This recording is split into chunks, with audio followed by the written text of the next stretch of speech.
Hello students and all the viewers. I am Mohammad Rafat Khan और आप देख रहे हैं मेरा YouTube channel. MCQ lecture series का आज का हमारा एक और बड़ा इंपॉर्टेंट लेक्चर और जिस चैप्टर के बारे में ये है आज का वीडियो लेक्चर वो भी बड़ा इंपॉर्टेंट चैप्टर है खुद, एटॉमिक स्पेक्ट्रा। और आपको पता है कि जैसे मैंने पूरा का पूरा आपका एनएमडीकैट का जो सिलेबस है वो वन शॉर्ट लेक्चर सीरीज में कवर करवाया, जो आपके जो टोटल 13 चैप्टर्स थे। पहले हमने थ्योरी पढ़ी सारी की सारी, और अब उन तमाम चैप्टर्स के हम लोग इस एमसीक्यू सीरीज के अंदर एमसीक्यूज की प्रैक्टिस कर रहे हैं। ठीक है ना। हम इन लेक्चर्स के अंदर जो most important for practice MCQs होते हैं उनको भी डिस्कस करते हैं, और साथ साथ जो पास पेपर्स में एमसीक्यूज आ चुके हैं एमडीकैट के उनको भी हम डिस्कस कर रहे होते हैं साथ साथ। ठीक है। और अभी तक जो है मैंने इससे पहले जो प्रीवियस जो वीडियो लेक्चर था वो मैंने डॉन ऑफ मॉडर्न फिजिक्स का अपलोड किया था एमसीक्यूज का, और आज का जो है वो एटॉमिक स्पेक्ट्रा है, और इसके बाद जो होगा वो हमारा न्यूक्लियर फिजिक्स होगा। आपके जो मतलब पूरे पाकिस्तान में जाहिर सी बात है जो टेस्ट होने वाला है वो कुछ ही दिन दूर है, खाली 2 या मेरे ख्याल से 3 या 4 दिन दूर है, क्योंकि आपका 10 सितंबर को टेस्ट है। तो मेरी कोशिश यही है कि आपका जो रिमेनिंग चैप्टर्स हैं वो उससे पहले पहले अपलोड कर दूं, जैसे कि आज का ये कवर हो गया होगा आपका एटॉमिक स्पेक्ट्रा। फिर न्यूक्लियर फिजिक्स में कोशिश करूंगा कि कल अपलोड कर दूं, मतलब विदाउट एनी गैप। और उसके बाद जो रिमेनिंग है, जैसे हमने इलेक्ट्रॉनिक्स नहीं किया उसमें एक ही टॉपिक था, और साथ साथ इलेक्ट्रोमैग्नेटिज्म का भी कवर करवा दूंगा मैं। ठीक है। तो और उम्मीद करता हूं कि आप लोग जो है वो ये जो कम आपके डेज रह गए हैं इसके अंदर जो है बहुत लग कर मेहनत कर रहे होंगे, पढ़ रहे होंगे। ना आप दिन देख रहे होंगे ना आप रात देख रहे होंगे, बस ज्यादा से ज्यादा रिवीजन कर रहे होंगे या चैप्टर्स कवर कर रहे होंगे सारे सब्जेक्ट्स के जो आपके इंपॉर्टेंट होते हैं। और आपको करना भी ऐसे चाहिए, कोई लेम एक्सक्यूजेस इस पॉइंट पर नहीं चलते कि नहीं मैं नहीं हो रहा, ये नहीं है। जितना कम टाइम बचा है अब आप इसके अंदर ज्यादा से ज्यादा लगकर तैयारी करें, और बस जो आपका आखिरी दिन होगा उस आखिरी दिन में जो है वो जो लास्ट के जो आवर्स होंगे उसमें छोड़ दिएगा। मतलब अगर आपका संडे को टेस्ट है तो आपने सैटरडे तक जो है वो अगर करना है तो दोपहर या मतलब शाम तक, इवनिंग तक आपने पढ़ना है। इवनिंग के बाद आप छोड़ दिएगा, कोई जरूरत नहीं है पढ़ने की, कुछ कवर नहीं होगा। उसके बाद जितना हो सकेगा हो चुका होगा। फिर आप सिर्फ रिलैक्स करिएगा, अपने जहन को टेंशन फ्री करने की कोशिश करिएगा, आराम से अपनी नींद पूरी करिएगा, सुबह उठिएगा, हेल्दी सा नाश्ता करिएगा। ऐसा नहीं कि जो आपको टेस्ट सेंटर में बैठ के जो है आपके पसीने छुड़वा दे और आपको जो है वो वोमिट टाइप फील हो, क्योंकि उस टाइम के ऊपर ये बड़ी चीजें फेस करने को मिलती हैं। खैर, ये बातें होती रहेंगी। आगे चलते हैं अपने जो है वो एटॉमिक स्पेक्ट्रा के जो फर्स्ट एमसीक्यूज है उससे स्टार्ट करते हैं। तो हमारा आज का एटॉमिक स्पेक्ट्रा का जो फर्स्ट 2 एमसीक्यूज हैं वो आपको आपके बोर्ड पर नजर आ रहे होंगे।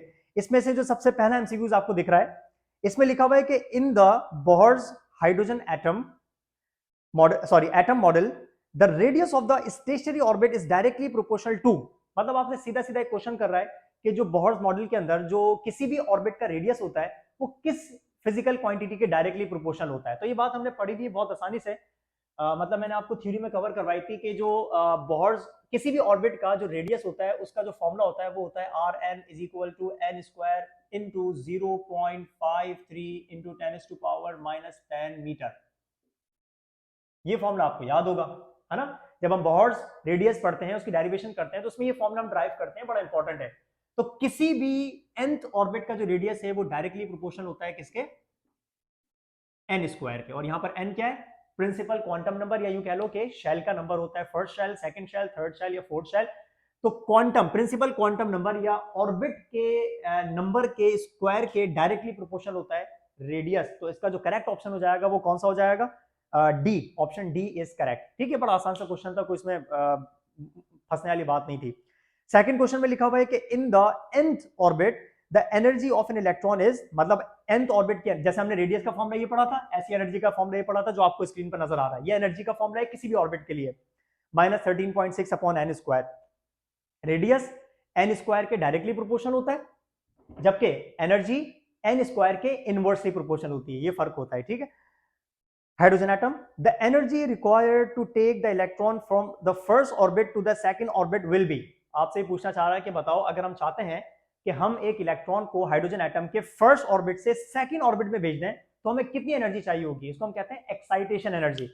हम चाह रहे हैं कि इलेक्ट्रॉन फर्स्ट ऑर्बिट से सेकंड ऑर्बिट में चला जाए, तो यह आप जब भी बता सकते हैं जब आपको हाइड्रोजन के फर्स्ट ऑर्बिट की एनर्जी पता हो, और हमें पता है ये हमने कैलकुलेट भी की थी और आपको मैंने याद करने को कहा था कि आप इनको याद भी कर लीजिएगा, ये आपको पता होनी चाहिए, याद होनी चाहिए। हाइड्रोजन एटम के फर्स्ट ऑर्बिट की जो एनर्जी होती है E1, वो होती है -13.6 इलेक्ट्रॉन वोल्ट। हाइड्रोजन की जो सेकंड ऑर्बिट की एनर्जी होती है, क्योंकि सेकंड ऑर्बिट में की बात कर रहा है ना, -3.4 इलेक्ट्रॉन वोल्ट। क्या बोल रहा है वो कि हम इलेक्ट्रॉन को फर्स्ट ऑर्बिट से सेकंड ऑर्बिट में भेजना चाहते हैं। तो यहाँ पर जो सेकंड, अब आपने कुछ नहीं करना है, इन दोनों एनर्जीज का डिफरेंस फाइंड करना है, यानी कि एक्साइटेशन एनर्जी फाइंड करनी है। तो आप कुछ नहीं करेंगे, E2 में से सब्ट्रैक्ट कर देंगे E1 को। तो अगर मैं E2 की वैल्यू पुट करूं तो -3.4 माइनस करेंगे, और ऑलरेडी E1 की वैल्यू भी नेगेटिव है, तो -13.6 electron volt. Minus minus plus हो जाएगा, और प्लस माइनस होता है माइनस, यानी कि 13.6 में से 3.4 सब्ट्रैक्ट करेंगे तो हमें पता चला इसका आंसर आ जाएगा 13 पॉइंट, देखो माइनस माइनस प्लस हो गया, 13.6 की वैल्यू प्लस है, प्लस माइनस माइनस 13.6 में से 3.4 निकालेंगे तो आंसर आएगा 10.2 इलेक्ट्रॉन वोल्ट। सिंपल। और ये जो मैंने माइनस माइनस पुट किया ना, आप ऐसा मत करिएगा, डायरेक्ट कर दिएगा। हम पता है क्या करते हैं, ये तो मैंने आपको चलो एक प्रॉपर वे लिखवा दिया, आपने इससे इस तरीके से सॉल्व करना होता है। लेकिन आपसे जब भी वो किसी दो एनर्जी लेवल्स के बीच में एनर्जी का पूछे कि हम चाहते हैं इलेक्ट्रॉन फर्स्ट से थर्ड में जाए, फर्स्ट से फोर्थ में जाए, सेकंड से फिफ्थ में जाए, आप ये माइनस माइनस नहीं लगाइएगा। आप सिर्फ क्या करें, आपको एनर्जी लेवल्स की एनर्जीज याद होंगी, फर्स्ट कितनी है, सेकंड कितनी है, थर्ड कितनी है, फोर्थ कितनी है, फिफ्थ कितनी है, ये सारी एनर्जीज आपको याद होनी चाहिए। जिन दो ऑर्बिट्स की बात कर रहा है वो, जिन दो एनर्जी लेवल्स की बात कर रहा है, सीधा सीधा उन दोनों की डिफरेंस फाइंड कर लें, कोई माइनस प्लस ना लगाए। जो ज्यादा वाली वैल्यू है उसमें से कम वाली को सीधा माइनस कर दें, बस ग्रेटर में से कम वाली को माइनस कर दें, जो डिफरेंस आएगा ना, उतनी ही एनर्जी रिक्वायर्ड होगी इलेक्ट्रॉन को ऊपर भेजने के लिए, और इतनी ही एनर्जी का फोटोन रिलीज होगा जब वो इलेक्ट्रॉन ऊपर से नीचे आएगा, मतलब उस शेल में से नीचे आएगा। तो 10.2 इलेक्ट्रॉन वोल्ट्स वो एनर्जी है जो हम दें अगर इलेक्ट्रॉन को हाइड्रोजन एटम के, तो वो फर्स्ट से सेकंड में जाएगा, और इलेक्ट्रॉन जब सेकंड से फर्स्ट में आएगा तो दोबारा इतनी ही एनर्जी का वो आपको फोटोन इमिट करके दे देगा। तो एनर्जी फाइंड कर, इस एनर्जी को हम कहते हैं एक्साइटेशन एनर्जी। तो अगर एक्साइटेशन एनर्जी फाइंड करनी हो तो हम क्या करते हैं, जिन दो ऑर्बिट्स का जिक्र कर रहा है उन दो ऑर्बिट्स की एनर्जीज को सबट्रैक्ट कर लो बस, और एनर्जी लेवल्स की एनर्जीज आपको याद होनी चाहिए। बार बार मैं आपको बताऊं, इसका रट्टा लगा लिएगा। फर्स्ट की 13.6 होती है, सेकंड वाले की 3.4 होती है, थर्ड वाले की 1.51 होती है ना, सारी माइनस में होती है। लेकिन जब डिफरेंस फाइंड करो तो कुछ नहीं करो, डायरेक्ट बड़ी वाली वैल्यू में से छोटी वाली को माइनस कर दो, आपको डिफरेंस पता चल जाएगा बस। ठीक है, तो ये हो गया हमारे पास। और आपको नजर आ रहा होगा ऑप्शन कौन सा, इस सेकंड वाले का जो करेक्ट ऑप्शन है वो ए है। ए में आपको 10.2 इलेक्ट्रॉन वोल्ट्स नजर आ रहा होगा। ये हमारे पास जो है वो नेक्स्ट 3 एमसीक्यूज हैं, जिसमें सबसे पहले वाले एमसीक्यूज में लिखा हुआ है कि the Lyman series of hydrogen spectrum lies in the region UV. Lyman series जो होता है उसमें जो स्पेक्ट्रम होता है वो किस में लाई करता है, एक्चुअली किस रीजन में लाई करता है, वो करता है यूवी, अल्ट्रा वायोलेट रीजन में। बाल्मर सीरीज लाई करता है विजिबल में, जबकि बाल्मर के बाद जो पैशन, ब्रैकेट और ये बाकी के जो सीरीज हैं उनमें जो है वो इंफ्रारेड और फार इंफ्रारेड आ जाते हैं। तो फिलहाल इस फर्स्ट वाले एमसीक्यूज का जो करेक्ट ऑप्शन है वो क्या है, यूवी, सी, अल्ट्रा वायोलेट। सेकंड एमसीक्यूज में लिखा हुआ the size of an atom of the is of the order of, atom का जो साइज होता है, ये बात मैंने आपको बताया था, 10⁻⁻10 मीटर, यानी कि 1 एंगस्ट्रॉम। 10⁻⁻10 मीटर का मतलब क्या होता है, 1 angstrom. Option B is correct. Third वाले एमसीक्यूज में लिखा हुआ है कि which one of the series of hydrogen spectrum is in the visible region. अभी मैंने आपको बताया कि लेमन सीरीज यूवी रीजन से होती है, अल्ट्रावायलेट से, जबकि बाल्मर सीरीज विजिबल रीजन से लाई करती है ना, विजिबल उसमें रीजन में लाई करती है। तो इसका करेक्ट ऑप्शन हो जाएगा, क्योंकि विजिबल रीजन पूछ रहा है, तो विजिबल रीजन में कौन लाई करता है, बाल्मर, यानी कि बी ऑप्शन इसका करेक्ट है। नेक्स्ट एमसीक्यूज की तरफ चलते हैं। आपको यहाँ पर एक डायग्राम नजर आ रही है, हाँ, डायग्राम में आपको जो है वो एनर्जी लेवल्स नजर आ रहे हैं, फर्स्ट 1 2 3 4 5 6, और उनके साथ साथ उनकी एनर्जीज आपको दिख रही हैं, और फिर आपको A B C D E arrows नजर आ रहे हैं।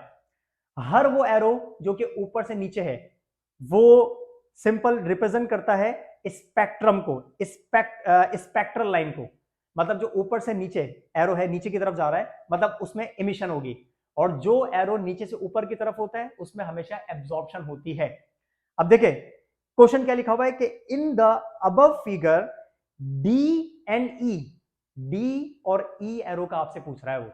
अच्छा, डी एरो अगर आप नोट करें, डी एरो देखो आपको नजर आ रहा होगा बहुत साफ साफ, डी एरो ऑर्बिट 2 से 4 की तरफ इशारा कर रहा है। मतलब इसमें ये शो कर रहा है कि इलेक्ट्रॉन 2 से 4 में जाएगा, 2 से 4 में जाएगा एरो डी। जबकि जो एरो ई है वो रिप्रेजेंट कर रहा है कि इलेक्ट्रॉन जो है वो इंफिनिटी से कहां की तरफ आ रहा है, फर्स्ट ऑर्बिट में आ रहा है। तो डी रिप्रेजेंट कर रहा है सेकंड से फोर्थ में जाने का एरो, जाने का, और जबकि ई एरो रिप्रेजेंट कर रहा है इंफिनिटी से फर्स्ट में आने का एरो। तो भाई इसमें सीधी सी बात है, जो डी वाला एरो है ना, रिप्रेजेंट करेगा एब्जॉर्प्शन स्पेक्ट्रम। और जाहिर सी बात है एब्जॉर्प्शन में, क्योंकि सेकंड से जा रहा है और जब वापस वो सेकंड में आएगा, हमें पता है ना सेकंड वाला जो अगर फाइनल स्टेट अगर 2 हो तो ये कौन सी सीरीज होती है, बाल्मर सीरीज होती है। तो इसमें देखें फर्स्ट ऑप्शन में लिखा हुआ है एब्जॉर्प्शन लाइन, ऊपर जा रहा है, इसका मतलब फोटोन को एब्जॉर्ब करेगा, एनर्जी को एब्जॉर्ब करेगा तो वो ऊपर जाएगा, ये एब्जॉर्प्शन लाइन है, absorption line of Balmer series. यहां तक सही लिखा हुआ है, ठीक है ना, क्योंकि बाल्मर सीरीज कैसे 2 से, यानी कि फाइनल स्टेट 2 है तो ये बाल्मर सीरीज का होता है। आगे लिखा हुआ है and the ionization potential of hydrogen atom, और ये बात भी सही लिखी हुई है, इंफिनिटी और 1 का जो डिफरेंस होता है ना, इंफिनिटी और 1 का, फर्स्ट का हाइड्रोजन एटम के, इस डिफरेंस को हम आयोनाइजेशन एनर्जी भी कहते हैं और इसी डिफरेंस को हम आयोनाइजेशन पोटेंशियल भी कहते हैं। कौन सा डिफरेंस, इंफिनिटी और फर्स्ट शेल का जो डिफरेंस होता है, इस डिफरेंस को हम आयोनाइजेशन एनर्जी और आयोनाइजेशन पोटेंशियल भी कहते हैं। इसका मतलब फर्स्ट ऑप्शन बिल्कुल फिट बैठ रहा है गिवन कंडीशन पे। Absorption line of Balmer series 2 से 4, ये एब्जॉर्प्शन है क्योंकि ऊपर जा रहा है, और ये क्या बन रहा है, ionization potential of hydrogen atom. अच्छा बी में देख लेते हैं, बी में भी क्या लिखा हुआ है, absorption line of Balmer series, यहां तक तो सही है। आगे गलत क्या लिखा हुआ है ये देखते हैं। आगे लिखा हुआ है कि and the wavelength lesser than the lowest of Lyman series. अच्छा जो ई वाला एरो है ना, एक्चुअली ये है लेमन सीरीज का ही, क्योंकि फर्स्ट ऑर्बिट में जब भी आके गिरता है इलेक्ट्रॉन तो फर्स्ट ऑर्बिट अगर फाइनल हो तो वो होती लेमन सीरीज है। लेकिन याद रखिएगा लेमन सीरीज में अगर इलेक्ट्रॉन इनफाइनाइट से 1 में आ रहा है तो यही उसकी लोएस्ट वेवलेंथ होती है, यानी कि हाईएस्ट फ्रीक्वेंसी, सबसे ज्यादा फ्रीक्वेंसी होती यही है। अगर इंफिनिटी से फर्स्ट में आ जाए तो लेमन सीरीज का ये लोएस्ट वेवलेंथ होती है। तो इसमें लिखा हुआ है लेसर देन द लोएस्ट, तो भाई इससे लोएस्ट हो ही नहीं सकती, मतलब यहां पर आके इन्होंने गड़बड़ कर दी, ये गलत हो गया। तो बाकी सी में लिखा हुआ स्पेक्ट्रल लाइन, स्पेक्ट्रल नहीं है एब्जॉर्प्शन है, और डी में भी लिखा हुआ स्पेक्ट्रल लाइन नहीं एब्जॉर्प्शन है। तो इसका मतलब इन 4 में से जो करेक्ट ऑप्शन हुआ वो कौन सा हुआ, ऑप्शन ए, एब्जॉर्प्शन लाइन, ऊपर जाने वाली एब्जॉर्प्शन लाइन है बाल्मर सीरीज की, क्योंकि 2 से जा रहा है, और एंड द आयोनाइजेशन पोटेंशियल, क्योंकि इंफिनिटी और फर्स्ट शेल का जो डिफरेंस होता है एनर्जी का, ये हमेशा आयोनाइजेशन एनर्जी होती है, और आयोनाइजेशन एनर्जी को हम आयोनाइजेशन पोटेंशियल भी कह रहे होते हैं, ठीक है। ओके नेक्स्ट एमसीक्यूज की तरफ चलते हैं। ये रहे, आपको नजर आ रहे हैं आपके नेक्स्ट एमसीक्यूज 1 2 3, 3 एमसीक्यूज आपको नजर आ रहे होंगे। इसमें से जो सबसे पहला लिखा हुआ है उसमें लिखा हुआ है the Rutherford alpha particle experiment shows that most of the alpha particles pass through, ये हमने रदरफोर्ड के एक्सपेरिमेंट में पढ़ा हुआ है ना, कि मोस्ट ऑफ द, ये सारी वो बातें लिखी हुई क्वेश्चन के अंदर जो हमने रदरफोर्ड के उसमें मॉडल में पढ़ी हुई है। Most of the alpha particles pass through almost unscattered, सीधी सीधी निकल जाती हैं, जबकि while some are scattered through large angles, और जो कुछ होते हैं वो लार्ज एंगल्स पर स्कैटर हो जाते हैं ना। तो इससे हमें क्या पता चलता है, इसमें लिखा हुआ है what information does it give about structure of atom. अब सारे ऑप्शंस को पढ़ते हैं। ए में लिखा हुआ है एटम इज होलो, ये बात करेक्ट है, एटम तकरीबन होलो होता है, कंप्लीटली फिल नहीं होता, एटम खाली होता है, इट इज करेक्ट। बी पढ़ते हैं, बी में ऐसा नहीं कि आपने फर्स्ट ऑप्शन पढ़ा, अगर आपको सही लगा तो आपने फौरन टिक कर दिया, नहीं, आपने बाकी भी पढ़ने होते हैं भाई, क्या पता बी भी सही हो, सी भी सही हो, बोथ का ऑप्शन हो, ऑल का ऑप्शन हो, तो आपने तहम्मुल से, अगर ए सही हो तो आपने एक नजर बी और सी पे डालनी है लाजमी। बी में लिखा हुआ है the whole mass of the atom is concentrated in a small centre called nucleus, ये बात भी सही है, मतलब जो एटम का जो सारा मास होता है वो सारा का सारा कंसंट्रेटेड होता है कहां पर, सेंटर में, जिसको हम क्या बोलते हैं, न्यूक्लियस, ये बात भी बिल्कुल सही है। और सी में लिखा हुआ है न्यूक्लियस इज पॉजिटिवली चार्ज, ये बात भी सही है। इसका मतलब ये option A, option B, option C, ये सारी की सारी इंफॉर्मेशन वो है जो कि हमें रदरफोर्ड के एक्सपेरिमेंट से पता चली थी। तो इसका मतलब इसका करेक्ट ऑप्शन हो जाएगा D, all of the above. Next MCQs में क्या लिखा हुआ है, विच of the following is true, कौन सा स्टेटमेंट ट्रू होगा। ए में लिखा हुआ है Lyman series is a continuous, नहीं, एटॉमिक यानी कि जो जाहिर सी बात है लेमन बाल्मर सीरीज ये जो भी है ये एटम हाइड्रोजन एटम से रिलेट करती है ना, एटॉमिक स्पेक्ट्रा कभी भी कंटिन्यूअस नहीं हो सकता, ये बात मैं आपको बता चुका हूं। पहला ऑप्शन गलत हो गया, लेमन सीरीज क्योंकि हाइड्रोजन एटम के लिए और एटॉमिक स्पेक्ट्रा कभी भी कंटिन्यूअस नहीं होता, तो पहला ऑप्शन गलत हो गया। बी में लिखा हुआ है कि passion series is a line spectrum in the infrared, ये बात सही लिखी हुई है क्योंकि पैशन सीरीज जो होती है वो लाइन स्पेक्ट्रम, एटॉमिक स्पेक्ट्रा हमेशा लाइन स्पेक्ट्रा होता है और होती भी किसमें, इंफ्रारेड में, इसका मतलब बी ऑप्शन करेक्ट है। सी में क्या लिखा हुआ है, Balmer series is a line spectrum, ये भी सही है, लेकिन इन द अल्ट्रावायलेट, ये बात गलत हो गई। बाल्मर सीरीज जो होती है वो विजिबल उसमें होती है स्पेक्ट्रम में, ये बात गलत हो गई। और जाहिर सी बात है बाकी दो गलत हो गए, इसका मतलब तीसरा चौथा पढ़ने की जरूरत नहीं, जब दो गलत हो चुके हैं इसका मतलब आपका जो सही था 100% फिट वाला वही आपका करेक्ट ऑप्शन है। मतलब इसका करेक्ट ऑप्शन कौन सा है, B, Paschen series is line spectrum in the infrared, this is the correct option. D फिर भी पढ़ लेते हैं क्या लिखा हुआ है, the spectral series formula can be derived from the Rutherford, नहीं सीरीज फॉर्मूला हमने रदरफोर्ड के मॉडल से ड्राइव नहीं किया था बल्कि हमने ड्राइव किया था बोहर्स एटॉमिक मॉडल से, ठीक है। थर्ड एमसीक्यूज में लिखा हुआ है, the energy required to knock out of the electron in the third orbit of hydrogen atom is equal to, मतलब अगर हम चाहते हैं इलेक्ट्रॉन को नॉकआउट करवा दें और वो नॉकआउट कहां से करवाएं, हाइड्रोजन के थर्ड ऑर्बिट से, तो भाई एक बात याद रखिएगा कि जिस शेल से इलेक्ट्रॉन को नॉकआउट करवाना चाहते हैं हम, तो उस शेल की जो एनर्जी है ना उतनी ही एनर्जी रिक्वायर्ड होती है उस इलेक्ट्रॉन को निकालने के लिए बाहर। मतलब मिसाल के तौर पे अगर इलेक्ट्रॉन फर्स्ट ऑर्बिट में है तो फर्स्ट ऑर्बिट की एनर्जी कितनी होती है, 13.6 इलेक्ट्रॉन वोल्ट, है ना। तो अगर हम चाहते हैं कि फर्स्ट ऑर्बिट से इलेक्ट्रॉन को नॉकआउट करवा दें, बाहर निकाल दें, तो जितनी फर्स्ट शेल की एनर्जी है ना इतनी ही एनर्जी देनी पड़ेगी तो इलेक्ट्रॉन नॉकआउट हो जाएगा।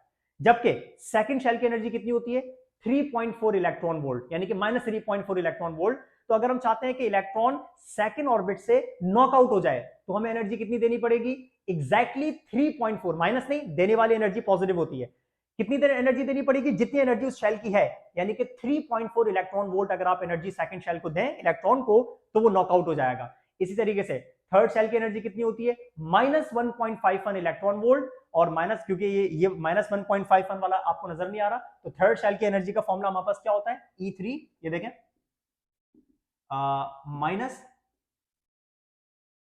-13.6 अपॉन n स्क्वायर, ये होता है ना फॉर्मूला, जनरल फॉर्मूला ये होता है किसी भी nth ऑर्बिट की एनर्जी का। अब अगर मैं थर्ड की बात कर रहा हूं तो सीधी सीधे यहां पर n की जगह पे क्या आ जाएगा, 3 आ जाएगा, और 3 का स्क्वायर करेंगे तो क्या आ जाएगा, ये आ जाएगा 9। अब यहां पर माइनस लिखा हुआ है, ये जो ऑप्शन है ना ये -13.6 अपॉन 9 जो है ना ये ऑर्बिट की एनर्जी है, ये हमेशा नेगेटिव होती है, लेकिन आपसे पूछ रहा है एनर्जी रिक्वायर्ड, लेकिन जो एनर्जी हम देते हैं ना वो नेगेटिव नहीं देते, देने वाली एनर्जी हमेशा पॉजिटिव होती है। तो इसमें कंफ्यूज मत होइएगा, अगर आपसे वो ये पूछता, इस क्वेश्चन में ये लिखा होता कि बताओ थर्ड ऑर्बिट की एनर्जी कितनी होती है, तो फिर आप टिक करते हैं नेगेटिव वाले पे, नेगेटिव 13.6 अपॉन 9, लेकिन वो पूछ रहा है कि हमें एनर्जी कितनी चाहिए होगी, तो जो देने वाली एनर्जी होती है ना वो नेगेटिव नहीं होती, वो हमेशा पॉजिटिव होती है। तो इसका जो करेक्ट ऑप्शन आपके पास आ रहा है वो बन रहा है प्लस 13.6 अपॉन, सॉरी हाँ 13.6 अपॉन 9, क्योंकि 3 का स्क्वायर करेंगे तो 9 हो जाएगा, इलेक्ट्रॉन वोल्ट, ये एनर्जी का यूनिट होता है, समझ आई। माइनस नहीं करिएगा, थर्ड की पूछता कि बताओ थर्ड शेल की एनर्जी कितनी होती है, तो माइनस, लेकिन कितनी एनर्जी रिक्वायर है तो plus 13.6 upon 9 electron volt, correct option हो गया इसका बी। नेक्स्ट 2 एमसीक्यूज आपको दिख रहे होंगे और इसमें क्वेश्चन कर रहा है कि in any Bohr orbit of the hydrogen atom the ratio of kinetic energy to potential energy of the electron is, ratio पूछ रहा है आपसे, कौन सा रेशियो पूछ रहा है कि किसी भी ऑर्बिट में जो इलेक्ट्रॉन की काइनेटिक एनर्जी होती है उसका पोटेंशियल एनर्जी के साथ रेशियो क्या होगा उसी ऑर्बिट का। और ये रेशियो वाला आप जो है वो जब सॉल्व कर सकते हैं जब आपको काइनेटिक एनर्जी का फॉर्मूला और पोटेंशियल एनर्जी का फॉर्मूला पता हो या याद हो, जो कि मैंने आपको बताया था, लिखवाया था। तो काम ही करते हैं, मैं आपको इसको ड्राइव करवाता हूं, ड्राइव क्या लिखवा के इसको सॉल्व करते हैं कि भाई काइनेटिक एनर्जी का पोटेंशियल एनर्जी के साथ रेशियो क्या आना चाहिए।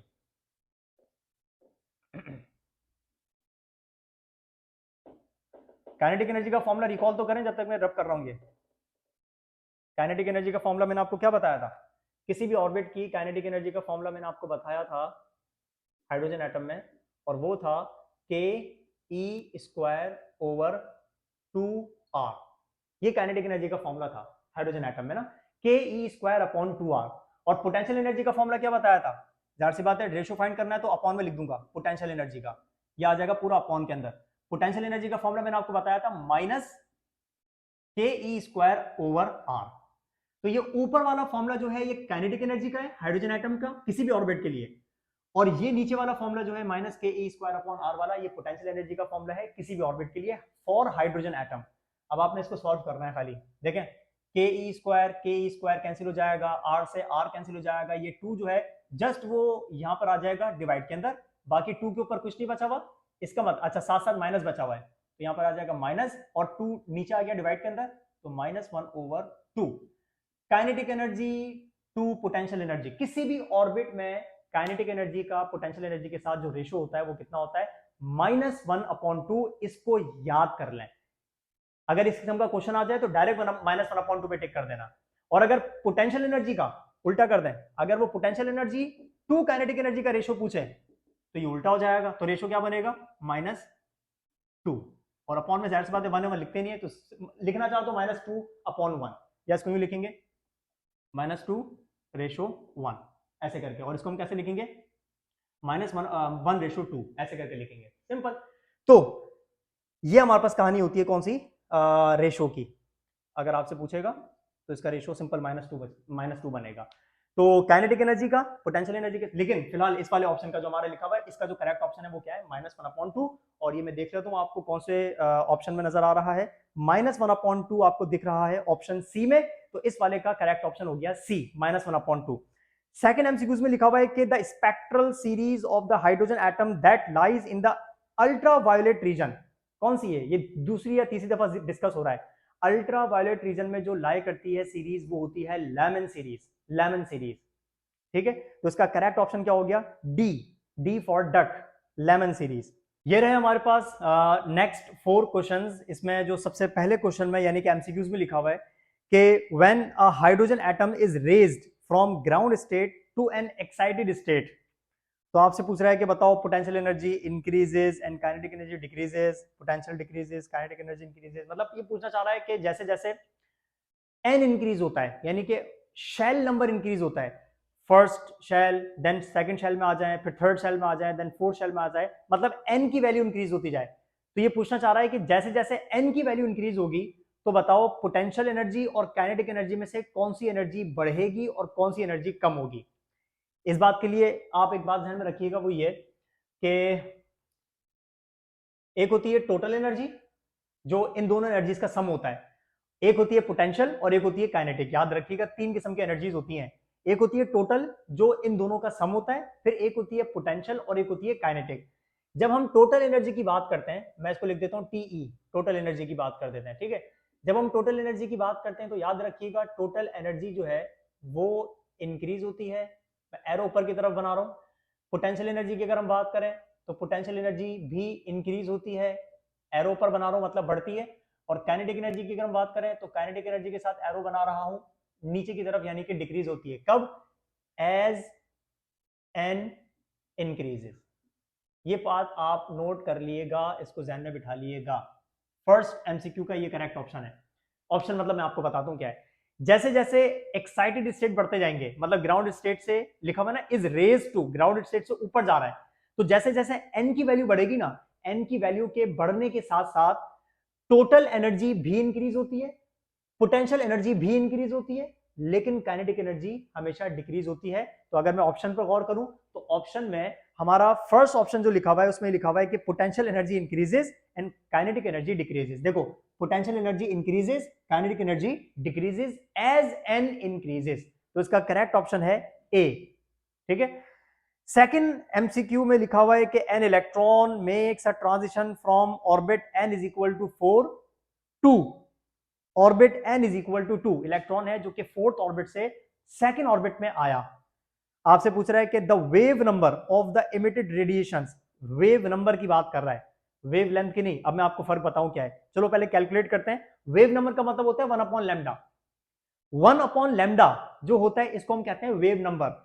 सिर्फ लैम्डा होता है उसको हम कहते हैं वेव लेंथ। लेकिन खैर मैं आपको कैलकुलेट करके बताता हूं और मैं आपको बताऊंगा कि कौन, मतलब एमसीक्यू में आपने गौर से क्या देखना है, आपसे पूछा क्या जा रहा है। फिलहाल 4 से 2 में वो आ रहा है, फाइनल स्टेट 4 है और इनिशियल स्टेट क्या है 2 है। इसको सॉल्व करते हैं, देखते हैं।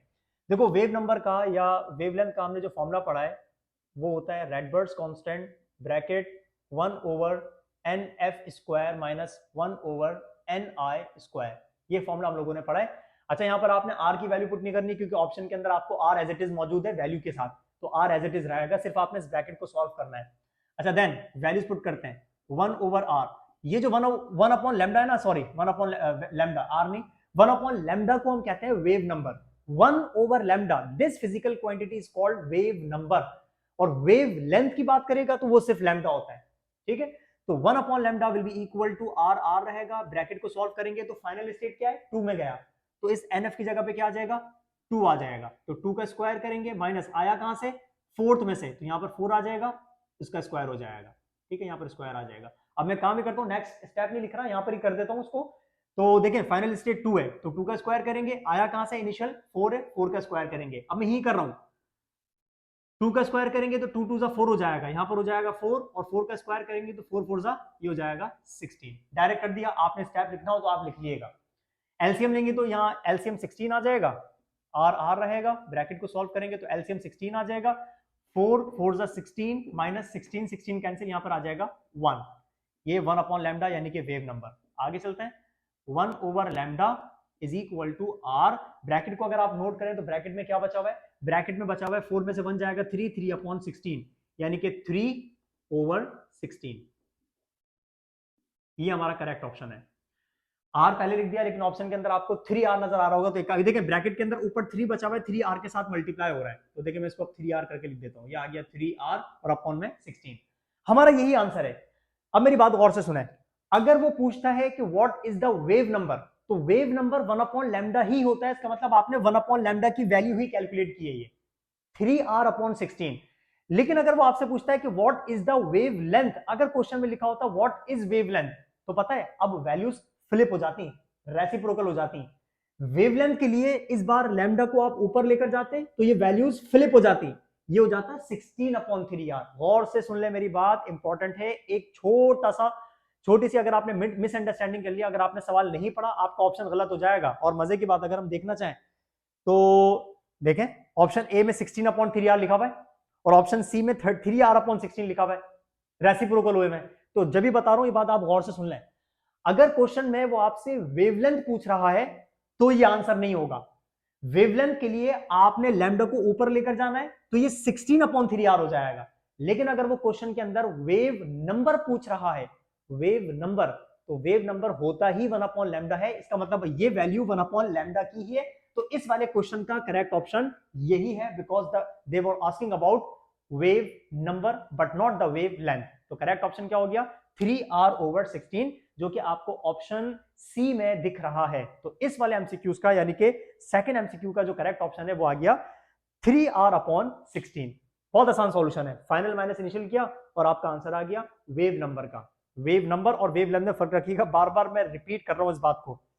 थर्ड एमसीक्यूज में लिखा हुआ है the in Bohr model of the hydrogen atom the lowest orbit corresponds to, lowest orbit first होता है ना, फिर उससे ज्यादा 1 2 3, याद रखिएगा जो लोएस्ट ऑर्बिट होता है, जो फर्स्ट ऑर्बिट होता है, उसमें एनर्जी सबसे कम होती है, सबसे कम। अभी मैंने आपको बताया जैसे जैसे ऑर्बिट बढ़ता है, ऑर्बिट की वैल्यूज बढ़ती हैं, वैसे वैसे टोटल एनर्जी बढ़ती है, इंक्रीज होती है, ये बात मैंने अभी आपको बताई। तो इसका मतलब जो लोएस्ट ऑर्बिट होता है ना यानी कि फर्स्ट, उसमें एनर्जी मिनिमम होती है। तो इसका करेक्ट ऑप्शन है मिनिमम एनर्जी -13.6। अगर आपसे सिंपल कोई पूछे फर्स्ट सेल की एनर्जी कितनी होती है -13.6, सेकंड की कितनी होती है -3.4, आपसे कोई पूछे अकॉर्डिंग टू मैथमेटिक्स -13.6 और -3.4, इनमें से बताओ एनर्जी ज्यादा कौन सी है? ऑब्वियसली बात है -3.4 ज्यादा है, और -13 नेगेटिव वैल्यू जितनी बड़ी होगी वो उतनी कम होती है, समझ रहे हैं ना। तो इसका मतलब जो लोएस्ट ऑर्बिट होता है उसकी एनर्जी मिनिमम होती है, सबसे कम होती है, ठीक है। तो इसका करेक्ट ऑप्शन क्या है? Option C. फोर्थ एमसीक्यू में लिखा हुआ है the ratio of the kinetic energy to the total energy of an electron. अच्छा याद रखिएगा इस एमसीक्यू को सॉल्व करने का तरीका, किसी भी ऑर्बिट की जो काइनेटिक एनर्जी होती है ना, वो हमेशा उस ऑर्बिट के टोटल एनर्जी जितनी ही होती है, लेकिन क्योंकि टोटल एनर्जी क्या होती है? नेगेटिव होती है, लेट्स सपोज, लेकिन काइनेटिक एनर्जी हमेशा पॉजिटिव होती है। आपसे पूछा जा रहा है कि फर्स्ट ऑर्बिट में टोटल एनर्जी कितनी होती है, तो आप बोलेंगे -13.6 इलेक्ट्रॉन वोल्ट। लेकिन फर्स्ट ऑर्बिट की काइनेटिक एनर्जी कितनी होती है, तो आप बोलेंगे +13.6 इलेक्ट्रॉन वोल्ट। इतना सा फर्क है खाली। काइनेटिक एनर्जी हमेशा पॉजिटिव होगी और वो उतनी ही होगी जितनी उस ऑर्बिट की टोटल एनर्जी होती है, बस इतना सा फर्क है खाली। तो इसका मतलब ये हो जाएगा कि अगर ये दोनों एनर्जीज बराबर हैं, तो जो फिजिकल क्वांटिटीज बराबर होती है ना, तो उनका रेशियो हमेशा 1 के बराबर आता है। काइनेटिक का टोटल के साथ जो रेशियो आएगा वो किसके बराबर आएगा, 1, क्योंकि ये दोनों बिल्कुल सेम है, बिल्कुल सेम है। लेकिन क्योंकि टोटल नेगेटिव होती है तो आंसर आएगा नेगेटिव, तो रेशियो का आंसर आएगा -1। तो देख लेते हैं -1 कहां लिखा हुआ है। -1 आपको नजर आ रहा है ऑप्शन ए के अंदर, इसका मतलब इसका करेक्ट ऑप्शन है -1। काइनेटिक टू टोटल एनर्जी का जो रेशियो आता है -1, और मैंने आपको काइनेटिक और पोटेंशियल का रेशियो बताया था, वो क्या था, -1/2। ये रेशियोस याद रखिएगा कैसे निकालते हैं। नेक्स्ट 2 एमसीक्यूज आपको दिख रहे होंगे। इसमें जो सबसे पहला एमसीक्यू लिखा हुआ है उसमें लिखा हुआ है कि which of the following transitions in a hydrogen atom emits photon of the highest frequency. मतलब ये आपको 4 ऑप्शंस में 4 ट्रांजिशंस गिवन है। आपसे पूछ रहा है कि बताओ इन 4 ट्रांजिशन में से किस ट्रांजिशन में सबसे ज्यादा फ्रीक्वेंसी वाला फोटोन इमिट होगा। फर्स्ट ट्रांजिशन जो लिखी हुई है ए ऑप्शन में, वो 1 से 2, इसमें इमिट नहीं होगा, इसका मतलब ये गलत हो गया। अगर इलेक्ट्रॉन 1 से 2 में जा रहा है तो इमिट नहीं होगा। इमिट जब होता है जब हायर से लोअर में आता है, इसका मतलब ए ऑप्शन तो हो ही नहीं सकता। बी में लिखा हुआ है 2 से 1, n is equal to 2 to n is equal to 1, इसका मतलब 2 से 1 में आ रहा है, इसमें इमिट होगा।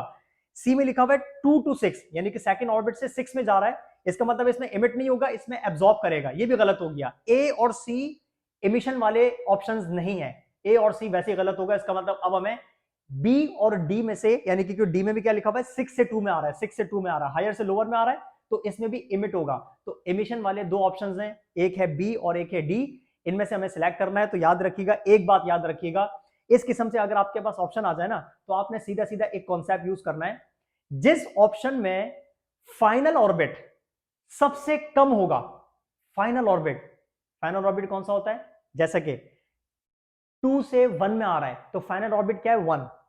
डी में क्या लिखा हुआ है, 6 से 2 में आ रहा है तो फाइनल ऑर्बिट 2, जिसमें जा रहा होता है वो फाइनल ऑर्बिट होता है।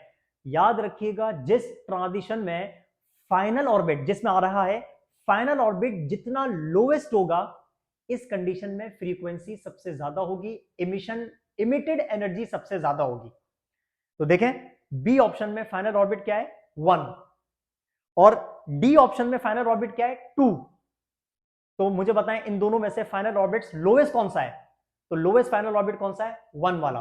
तो इस 1 वाले इस वाले ऑप्शन में जिसमें फाइनल ऑर्बिट 1 आ रहा है ना, याद रखिएगा इस 1 वाले के अंदर एनर्जी सबसे ज्यादा होगी, एनर्जी ज्यादा होगी, इमिटेड एनर्जी ज्यादा होगी, तो फ्रीक्वेंसी भी फोटोन की ज्यादा होगी, क्योंकि फ्रीक्वेंसी और एनर्जी का आपस में डायरेक्ट रिलेशन होता है अकॉर्डिंग टू प्लैंक्स लॉ। ये बात समझ आई जो मैंने आपको बताई। डायरेक्ट करना हो तो इस तरीके से सॉल्व कर लेना, मैं आपको इस बात को आगे भी ऑप्शंस में प्रूव करवा दूंगा, इसी बात को जो मैंने आपको बताया कि हाँ भाई ये बात किस तरीके से फिट बैठती है। आपने क्या करना होता है, सिर्फ ये देखना होता है कि फाइनल स्टेट लोवेस्ट कौन सी है, जिस ऑप्शन की, जिस ट्रांजिशन की फाइनल स्टेट सबसे कम होगी, उस कंडीशन में जो इमिटेड फोटोन होगा उसकी एनर्जी सबसे ज्यादा होगी, उसकी फ्रीक्वेंसी सबसे ज्यादा होगी। तो इसका मतलब अगर मैं विदाउट सॉल्यूशन अगर बताऊं तो मैं कहूंगा भाई बी और डी में से फाइनल स्टेट जो कम है, लोएस्ट है, वो कौन सी है, बी में फाइनल स्टेट 1 है, 1 लोएस्ट होती है, 1। तो इस कंडीशन में हाईएस्ट एनर्जी फोटोन इमिट होगा, तो फ्रीक्वेंसी इस कंडीशन में हाईएस्ट होगी। और अगर आप वैसे भी निकालना चाहें तो मैं आपको वैसे ही प्रूफ करवा देता हूं, घबराने की बात नहीं है, आप प्रूव कर लिएगा भले। सेकंड ऑप्शन में जो है वो 2 से 1 में आ रहा है और 1 और उसके बाद 6 से 2 में आ रहा है, ऐसा है ना। देखिए प्रूफ करते हैं भाई। ऑप्शन बी के अंदर जो है वो एनर्जी फाइंड कर लेते हैं हम लोग। लेट्स सपोज 2 से 1 में आ रहा है, तो 2 से 1 वाली मैं आपको पहले भी करवा चुका हूं आज, मतलब जो मैंने एमसीक्यूज स्टार्ट किए थे, इसमें सबसे पहले जो एमसीक्यूज थे उसमें जो सेकंड वाला एमसीक्यूज था उसमें मैंने आपको ये बताया था कि जब भी इलेक्ट्रॉन 2 से 1 में आता है तो कितनी एनर्जी इमिट करता है, 10.2 इलेक्ट्रॉन वोल्ट। ये तो याद कर लो, ये वाली याद कर लो। हाइड्रोजन एटम में 2 से 1 में आने की वजह से जो इमिट होगा फोटोन, उसकी एनर्जी हमेशा कितनी होगी, 10.2 इलेक्ट्रॉन वोल्ट। चलो फिर भी मैं लिख देता हूं, मतलब ये बोलना चाह रहा है कि 13.6 में से आप माइनस कर दो 2 वाले की कितनी होती है, 3.4, यानी कि ये ऑर्बिट कौन सा है, n इज इक्वल टू 1, और ये वाला ऑर्बिट कौन सा है, n इज इक्वल टू 2। मैं बी ऑप्शन की बात कर रहा हूं कि वो 2 से 1 में गया, ऐसा है ना। अच्छा, मैंने आपको ये बात बताया था कि माइनस माइनस को छोड़ देना, डायरेक्ट आप कुछ नहीं करना, बड़ी वैल्यू को छोटी वैल्यू में से माइनस कर देना। तो इन दोनों में से बड़ी वैल्यू किसकी है 13.6 और छोटी वैल्यू किसकी है 2 वाली की 3.4। तो मैं बड़ी में से छोटी माइनस कर रहा हूं बस। लेकिन कंडीशन क्या है, according to this option n is equal to 2 से n इज इक्वल टू 1 में इलेक्ट्रॉन जा रहा है। फाइनल स्टेट 1 है और इनिशियल स्टेट 2 है। ये बात मैं आपको बता रहा हूं। इन कंडीशन के अंदर हमें क्या करना होता है, सिर्फ एनर्जी को सब्ट्रैक्ट करना होता है। तो भाई ज्यादा वाली एनर्जी कितनी है 1 की, तो 13.6 में से 3.4 को माइनस किया तो आंसर कितना आ जाएगा, आंसर कितना आ जाएगा, इसका आंसर आ जाएगा 10.2 इलेक्ट्रॉन वोल्ट। ठीक है। अच्छा, उसको भी चेक करते हैं सेकंड वाले को। ये डेल्टा ई है ना, डेल्टा ई डिफरेंस है। सेकंड वाले में क्या था, 6 से 2 में जा रहा है, 6 से 2 में जा रहा है। आपको पता है 2 वाले की जिसमें जा रहा है उसकी एनर्जी जो होती है सेकंड वाले की कितनी होती है 3.4 माइनस 6 से आ रहा है, 6 की कितनी होती है 0.38 समथिंग होती है, 0.38 समथिंग होती है ना। ये 6 की है, n is equal to sorry ये 2 की है जिसमें गया, और ये n इज इक्वल टू 6 वाले ऑर्बिट की एनर्जी है। तो मैंने क्या किया, ज्यादा वाली में से कम वाली को माइनस कर दिया, जिसमें गया उसकी एनर्जी से, जिसमें से आया उसकी एनर्जी को माइनस किया। तो इस वाली कंडीशन में ऑप्शन में क्या है कि 6 से वो 2 में जा रहा है, ऑप्शन में 6 से वो 2 में जा रहा है। तो कितनी एनर्जी का फोटोन इमिट होगा इस कंडीशन में, 3.4 में से 0.38 निकालेंगे तो ये बनेगा 3.440 में से 38 निकाल दो तो 3.02 इलेक्ट्रॉन वोल्ट। अब मुझे एक बात बताएं, जब इलेक्ट्रॉन 2 से 1 में जाएगा तो इतनी एनर्जी का फोटोन इमिट हो रहा है, जब वो 6 से 2 में जाएगा तो इतनी एनर्जी का फोटोन इमिट हो रहा है। कौन सा वाला फोटोन की एनर्जी ज्यादा है, ये वाली ज्यादा है। कहां 10.2, कहां 3.02।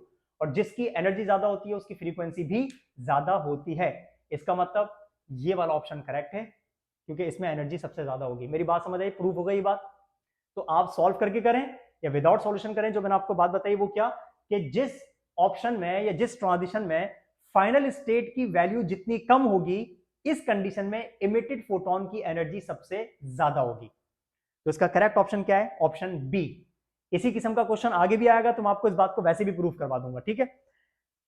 सेकंड एमसीक्यू में लिखा हुआ है कि in terms of Rydberg's constant यानी कि R, the wave number of the first Balmer line is, in terms of Rydberg's constant the wave number of the first Balmer line.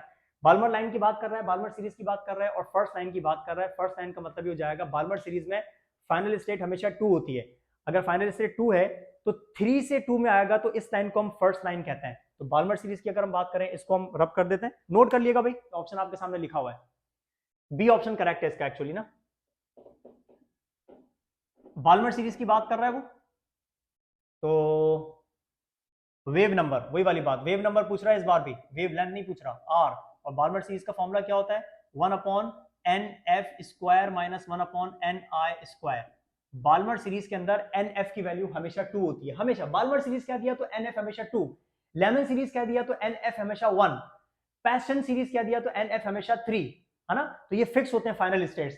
तो बाल्मर सीरीज का nf हमेशा हमेशा 2 होता है, और ये 2 के ऊपर क्या लगेगा, स्क्वायर। और बाल्मर सीरीज का फर्स्ट लाइन में जो इनिशियल स्टेट होता है ना, वो हमेशा 3 होगा फर्स्ट लाइन का भाई, क्योंकि बाल्मर सीरीज का फाइनल 2 होता है, 2 में आके गिरेगा। तो सबसे पहली लाइन कहां से होती है, 3 से 2, 3 से 2। तो इनिशियल फर्स्ट लाइन का बाल्मर सीरीज का हमेशा क्या होगा, थर्ड होगा स्टेट। तो 3 से 2 में जा रहा है। अब मैं देखो यहीं पर ही कर देता हूँ, 2 का स्क्वायर करेंगे तो 2 का स्क्वायर कितना हो जाएगा, 4। डायरेक्ट कर रहा हूँ, 3 3 9, ये हो जाएगा 9। हाँ, अब अगर आप इसका एलसीएम लेते हैं तो ये आएगा आर, एलसीएम लेंगे तो 4 9 36, ऊपर सब्ट्रैक्ट कर देंगे, 9 में से 4 निकाल देंगे, 4 9 36 हो गया, और 9 माइनस 4, 9 में से 4 निकलेंगे तो बच जाएगा 5। ऐसा है। So wave number will be equal to, bracket में ऊपर बच रहा है 5, 5 के साथ आर है तो मैं लिखूंगा 5r, और अपॉन में आपको नजर आ रहा है 36। तो इसका वेव नंबर का, देखो वेव नंबर पूछा गया है, वेव लेंथ नहीं, पहले मैं आपको बता चुका हूं, वेव नंबर 1/λ ही होता है, और वेव लेंथ होता, अगर वेव लेंथ होता तो आंसर क्या होता, 36/5r। लेकिन ये क्योंकि वेव नंबर पूछा था, तो वेव नंबर का मतलब होता ही 1/λ है। तो इसका करेक्ट ऑप्शन आपको नजर आ रहा है ऑप्शन सी में, 5r/36। ठीक है, इसको नोट करें। देन आपको नेक्स्ट एमसीक्यू भी आपको स्क्रीन पर नजर आ रहे होंगे, स्क्रीनशॉट ले लो जल्दी से। और इनमें जो सबसे पहला एमसीक्यू लिखा हुआ है, देखो अब वही वाली कहानी आ गई जो मैंने अभी आपको समझाई थी थोड़ी देर पहले। ठीक है, थोड़ी देर पहले ये बात मैंने आपको समझाई थी ना, लोएस्ट फाइनल स्टेट वाली बात। अब इसको हम यहाँ पर अप्लाई करके चेक करते हैं। देखें इसमें क्या रहा है कि which of the following which of the transitions in hydrogen atom emits a photon of lowest frequency. इस बार लोएस्ट फ्रीक्वेंसी का पूछ रहा है, वो हाईएस्ट का नहीं पूछ रहा, लोएस्ट फ्रीक्वेंसी का पूछ रहा है। तो चलो हाईएस्ट भी इसमें डिस्कस हो जाएगा और इसमें लोएस्ट भी डिस्कस हो जाएगा। ये बात क्लियर है? अब सबसे पहले ये देखें, गौर से सुनिएगा इस एमसीक्यूज को, क्योंकि वर्बली में बता रहा हूं खाली। इस एमसीक्यू में सबसे पहले ऑप्शन में लिखा हुआ है n is equal to 2 to n is equal to 1, यानी कि फर्स्ट ऑप्शन में ट्रांजिशन हुई सेकंड ऑर्बिट से फर्स्ट में, ठीक है। सेकंड ऑप्शन बी में लिखा हुआ है ट्रांजिशन हुई फोर्थ से 3 में, फोर्थ से 3 में। सी में लिखा हुआ है ट्रांजिशन हुई थर्ड से फर्स्ट में, शेल में, थर्ड शेल से फर्स्ट शेल में। डी में लिखा हुआ है फोर्थ शेल से थर्ड शेल में। सबसे पहली बात, इन चार ऑप्शंस में से वो ऑप्शंस जिसमें फाइनल स्टेट लोएस्ट है, लोएस्ट इन फाइनल स्टेट क्या जिसमें जा रहा है। तो भाई जैसे ऑप्शन ए में फाइनल स्टेट क्या है 1, ऑप्शन बी में फाइनल स्टेट क्या है 3, ऑप्शन सी में फाइनल स्टेट क्या है 1 और ऑप्शन डी में फाइनल स्टेट क्या है 2। तो इन चार ऑप्शंस में से जिसमें फाइनल स्टेट सबसे कम है, लोएस्ट है, और वो मुझे दो में नजर आ रही है, ए और सी में, ए और सी ऑप्शन में फाइनल स्टेट 1 1 है। तो याद रखिएगा इन दोनों ऑप्शंस में एज कंपेयर टू बी और डी जो एनर्जी इमिट होगी, जो फ्रीक्वेंसी इमिट होगी, वो इन दोनों से ज्यादा होगी। जो मैंने बात अभी आपको बताई, जितना वैल्यू फाइनल स्टेट की कम होगी उतनी ज्यादा एनर्जी का फोटोन रिलीज होता है, उतनी ज्यादा फ्रीक्वेंसी का फोटोन इमिट होता है। लेकिन इस वाले ऑप्शन के अंदर, इस वाले क्वेश्चन के अंदर वो हाईएस्ट फ्रीक्वेंसी नहीं पूछ रहा, लोएस्ट पूछ रहा है, ठीक है। अच्छा फिर मैं बात करूं, चलो 1 1 वाले आप हटा दो। जिस ऑप्शन में लोएस्ट यानी कि फाइनल स्टेट लोएस्ट आ रही है, यानी कि 1 1 आ रही है, उसमें लोएस्ट फ्रीक्वेंसी इमिट नहीं हो सकती बल्कि उसमें हाईएस्ट हो सकती है। अब हम चलते हैं बी और डी को कंपेयर करते हैं, बी और डी को। भाई बी ऑप्शन में फाइनल स्टेट क्या है 3 और डी ऑप्शन में फाइनल स्टेट क्या है 2। इन दोनों में से लोएस्ट कौन सा है? इन दोनों में से लोएस्ट फाइनल स्टेट कौन सा है? 2 वाला। इसका मतलब ये हो गया कि बी और डी वाली ट्रांजिशन में जो ज्यादा एनर्जी वाला फोटोन इमिट होगा वो डी में होगा, क्योंकि डी का फाइनल स्टेट कम है 2 है और बी का फाइनल स्टेट 3 है, ज्यादा है। मतलब आप इसको ये समझें, जो मैं आपको बात बता रहा हूं उसको नोट डाउन कर लीजिएगा। जिस ट्रांजिशन में फाइनल स्टेट जितना लोअर होगा, जितना लोएस्ट होगा, इस कंडीशन में जो इमिटेड फोटोन होगा उसकी एनर्जी सबसे ज्यादा होगी। और जिस कंडीशन में फाइनल स्टेट जितना अपर होगा, फाइनल स्टेट लेट्स सपोज एक में ट्रांजिशन हुई, इलेक्ट्रॉन आया फर्स्ट में, फर्स्ट शेल में आके गिरा, और एक में ट्रांजिशन में जो है वो इलेक्ट्रॉन आके गिर रहा है थर्ड में, तो फाइनल स्टेट 1 और फाइनल स्टेट थर्ड, इन दोनों कंडीशन में जो ज्यादा एनर्जी वाला फोटोन होगा वो फर्स्ट वाला होगा, जिसमें फर्स्ट में आके गिर रहा है। तो फाइनल स्टेट जितनी लोअर होगी, याद रखिएगा इस कंडीशन में इमिटेड फोटोन की एनर्जी उतनी ज्यादा होगी। ये बात मैं आपको बार बार रिपीट कर रहा हूं, ताकि अगर एक दफा मिस करो दूसरी दफा पिक कर लो, दूसरी दफा मिस करो तीसरी दफा पिक कर लो, और अगर पहली दूसरी दफा में पिक कर लिया तो बाद में वीडियो स्किप कर देना, ठीक है। खैर अच्छा, ए और बी ऑप्शन, सॉरी ए और सी ऑप्शन तो हट गए क्योंकि उसमें लोएस्ट फ्रीक्वेंसी नहीं हो सकती, हाईएस्ट फ्रीक्वेंसी के चांसेस हैं। बी और डी में से फाइनल स्टेट लोअर कौन सी वाली है?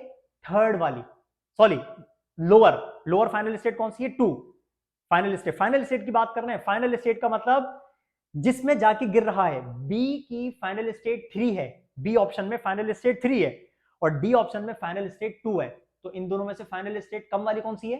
डी, 2 वाली। तो याद रखिएगा 2 वाली अगर फाइनल स्टेट हो और 3 वाली फाइनल स्टेट हो, तो इन कंडीशंस में जो ज्यादा एनर्जी इमिट होगी फोटोन वाली वो 2 वाली में होगी और थर्ड वाला कम होगा। तो कंपेयर करें अगर चारों को, तो इन चारों ट्रांजिशन में से क्योंकि फाइनल स्टेट सबसे ज्यादा बड़ी जो फाइनल स्टेट है वो किसकी है? बी ऑप्शन में फाइनल स्टेट 3 आ रही है। तो इस कंडीशन में जो फोटोन इमिट होगा वो सबसे कम एनर्जी वाला होगा। तो एनर्जी कम होगी तो फ्रीक्वेंसी भी इस वाली कंडीशन में सबसे कम होगी, लोवेस्ट होगी। तो इसका जो करेक्ट ऑप्शन होगा ना, बिना समझे हुए, बिना सॉल्व किए हुए जो करेक्ट ऑप्शन होगा वो कौन सा होगा? ऑप्शन बी करेक्ट है, ऑप्शन बी। और अगर वैसे आप सॉल्व करना चाहें तो सॉल्व करने के लिए हम क्या करेंगे? हम सबकी एनर्जीज को सब्ट्रैक्ट करेंगे। सबकी एनर्जीज को सब्ट्रैक्ट कैसे करेंगे? आप जो है वो फर्स्ट को सॉल्व करेंगे पहले, मतलब 13.6 में से 2 की माइनस करेंगे 3.4, तो आंसर आएगा 10.2। फिर बी में हम क्या करेंगे? थर्ड वाली कितनी होती है? 1.5, 1। और फिर हम फोर्थ वाली जो कि 0.878 या 8 डबल कुछ होती है ना, तो इनको माइनस करेंगे। फिर हम सी वाली यानी कि 13.6 में से 1.51 को माइनस करेंगे, और फिर डी वाली जिसमें हम टू वाली की कितनी होती है 3.41, इसमें से हम फोर्थ वाली को सब्ट्रैक्ट करेंगे। तो आपको खुद पता चलेगा कि इन चारों में से जो सबसे कम एनर्जी डिफरेंस आ रहा है वो बी में आ रहा है, या आप प्रूफ करके देख लीजिएगा। ठीक है, एनर्जी लेवल्स की एनर्जीज मैंने आपको बताई नहीं है, आपने सिर्फ पुट करनी है ऑप्शन ए में फर्स्ट में से सेकंड वाली की एनर्जी को माइनस कर देना, ऑप्शन बी में 3 वाली में से फोर्थ वाली को माइनस कर देना, ऑप्शन सी में 1 वाली में से 3 वाली को माइनस करना, ऑप्शन डी में 2 वाली में से 4 वाली को माइनस कर देना। इन चारों डिफरेंसेस में से जो सबसे कम डिफरेंस आएगा वो आपको नजर आएगा बी में, इसको प्रूव कर लिएगा। और जब प्रूव कर लेना एक दफा मुझे कमेंट में एक्नॉलेज कर देना कि हाँ सर हमने प्रूव किया था, तो बी वाली में जो एनर्जी डिफरेंस आ रहा था वो सबसे कम आ रहा था। ठीक है, डू इन्फॉर्म मी कि हाँ सर मैंने सॉल्यूशन कर लिया था, ताकि मुझे लगे कि हाँ एक्टिव है, आप सुन रहे हैं, आप बात समझ रहे हैं और आप सॉल्व करके इसको इंप्लीमेंट भी कर रहे हैं और मुझे बताएंगे तो मुझे अच्छा लगेगा कि हाँ भाई आपने रिस्पॉन्ड किया। समझ रहे हैं? तो चारों का डिफरेंस फाइंड करेंगे आप, चारों के डिफरेंस में से सबसे कम एनर्जी डिफरेंस, क्योंकि लोएस्ट फ्रीक्वेंसी की बात कर रहे हैं ना, तो हम लोएस्ट एनर्जी की तरफ जाएंगे। तो लोएस्ट एनर्जी डिफरेंस वाला जो आंसर होगा वो हमारा बी होगा। तो लोएस्ट एनर्जी डिफरेंस मतलब लोएस्ट फ्रीक्वेंसी वाला फोटोन। तो इस वाले ऑप्शन का जो करेक्ट ऑप्शन है वो क्या है? एमसीक्यू का करेक्ट ऑप्शन क्या है? बी। ठीक है, सेकंड एमसीक्यू में पूछ रहा है according to the Bohr's theory the expressions for the kinetic and potential energy of an electron revolving in given by. आपने काइनेटिक एनर्जी और पोटेंशियल एनर्जी की फॉर्मूला बताना है इसके अंदर। अभी मैंने आपको थोड़ी देर पहले काइनेटिक एनर्जी का और पोटेंशियल एनर्जी का दोनों का फॉर्मूला बताया था, लेकिन वो के की फॉर्म में था, k e square upon r, sorry 2r और माइनस के ई स्क्वायर अपॉन आर, वो के की फॉर्म में था, ये विदाउट के है। और के क्या होता है? कूलम्स कांस्टेंट ना। तो मैं आपको यहाँ पर विदाउट के वाले एक्सप्रेशन लिखवा देता हूँ, इसको हम रब कर देते हैं, आपने लिख लिया होगा, ये नोट कर लिया होगा। तो सबसे पहले हम लिख लेते हैं काइनेटिक एनर्जी का फॉर्मूला। देखो काइनेटिक एनर्जी का फॉर्मूला क्या होता है, मैंने आपको क्या लिखवाया था, k e square over 2r। अब अगर मैं के की वैल्यू पुट कर दूं तो क्या बनेगा? के की वैल्यू क्या होती है? 1 ओवर 4 पाई एप्सिलॉन नॉट ना, 1 ओवर 4 पाई एप्सिलॉन नॉट, बाकी क्या बचा हुआ है? ई स्क्वायर अपॉन 2r। ऐसा है, बस 2 को 4 से मल्टीप्लाई करेंगे तो 2 4 8 हो जाएगा। तो काइनेटिक एनर्जी का फॉर्मूला क्या बनेगा? ऊपर सिर्फ ई स्क्वायर है और अपॉन में क्या आ जाएगा? 4 2 8 पाई एप्सिलॉन नॉट और साथ में r। ये काइनेटिक एनर्जी की इक्वेशन बन गई। पोटेंशियल एनर्जी की बनानी हो तो पोटेंशियल एनर्जी के लिए फॉर्मूला क्या होता है? माइनस के ई स्क्वायर ओवर सिर्फ r। तो भाई इसी तरीके से हम के की वैल्यू पुट करेंगे, इस बार अपॉन में कोई 2 नहीं है, तो इसकी इक्वेशन क्या बनेगी? माइनस ई स्क्वायर अपॉन के का फॉर्मूला क्या होता है? 4 पाई एप्सिलॉन नॉट और साथ में कौन आ रहा है? r। ये पोटेंशियल एनर्जी का फॉर्मूला बन गया। ये पॉजिटिव है और पोटेंशियल एनर्जी का नेगेटिव है। तो करेक्ट ऑप्शन अगर हम देखना चाहें तो करेक्ट ऑप्शन आपको ए में ही नजर आ रहा है, प्लस ये देखो ये काइनेटिक एनर्जी का plus e square upon 8 pi epsilon naught r, और जबकि पोटेंशियल एनर्जी का एंड माइनस वाला e square upon minus 4 pi epsilon naught r। तो इसका करेक्ट ऑप्शन आ गया ए। ठीक है, अच्छा थर्ड एमसीक्यू फिर वही है जो अभी मैंने आपको थोड़ा बहुत ज्यादा टाइम लगा के समझाई बात। थर्ड एमसीक्यू में लिखा हुआ है कि in a hydrogen atom which of the following electronic transition would involve the maximum energy change. Maximum energy change, maximum energy change आपने फाइंड करनी है इस बार। थोड़ा 2 मिनट के लिए रुक रहा हूं, जो ट्रिक मैंने आपको बताई उस ट्रिक को फॉलो करते हुए मुझे बताइएगा कि हाँ भाई आप सोचें और बताएं कि इन 4 में से कौन सी ट्रांजिशन में सबसे ज्यादा आपको एनर्जी मिल सकती है। ए वाले में फाइनल स्टेट 1 है, बी वाले में फाइनल स्टेट 1 है, इनमें आप कंफ्यूज हो जाएंगे सर दोनों में फाइनल स्टेट 1 आ गई। सी वाले में फाइनल स्टेट 2 है और डी वाले में फाइनल स्टेट 2 है। सबसे पहली बात, जिस ट्रांजिशन में फाइनल स्टेट सबसे कम होती है एनर्जी इमिट सबसे ज्यादा उसमें होती है, और जिस ट्रांजिशन में फाइनल स्टेट जितनी ज्यादा बड़ी होगी, जितनी ज्यादा होगी, उसमें एनर्जी इमिट उतनी कम होगी। तो इसका मतलब यहां पर फाइनल स्टेट्स 2 किस्म की हैं, या तो फाइनल स्टेट ऑप्शंस में 1 आ रही है, जैसे ए और बी में 1 1 है, फाइनल स्टेट 1 1 है, या फाइनल स्टेट 2 2 आ रही है। तो मैं कहूंगा कि जिस ऑप्शन में, जिस ट्रांजिशन में फाइनल स्टेट जितनी कम होगी एनर्जी इमिट उसमें सबसे ज्यादा होगी, तो इसका मतलब ये हो जाएगा कि हमारे जो ऑप्शन सी और डी है ये वैसे गलत हो गए, क्योंकि इसमें फाइनल स्टेट दोनों में 2 आ रही है, तो एज कंपेयर टू 1 इनमें जो एनर्जी इमिट होगी वो कम होगी। तो सी ऑप्शन और डी ऑप्शन वैसे गलत हो गए। अच्छा, रही बात कौन सी, ए और बी वाले की। अब आप बोलेंगे सर इसमें भी फाइनल स्टेट 1 है और इसमें भी फाइनल स्टेट 1 है, अब कैसे हम पहचानेंगे?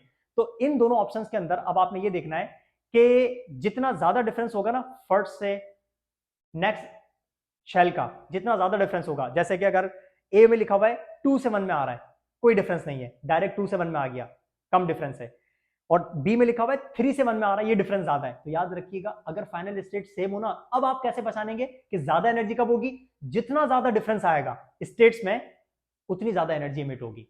तो 2 और 1 एनर्जी डिफरेंस कम है, 2 से 1 में आ रहा है, 3 से 1 में आ रहा है, ये एनर्जी डिफरेंस ज्यादा है, तो इस कंडीशन के अंदर ज्यादा एनर्जी डिफरेंस वाले के अंदर एनर्जी जो इमिट होगी वो मैक्सिमम होगी। तो इस वाले का जो करेक्ट ऑप्शन है, विदाउट सॉल्विंग, आपने कोई डिफरेंस फाइंड नहीं किया, ना आप ए का डिफरेंस फाइंड कर रहे हैं, ना आप बी का फाइंड कर रहे हैं, ना आप सी का फाइंड कर रहे हैं, ना आप डी का फाइंड कर रहे हैं, आप डायरेक्टली आंसर बता रहे हैं।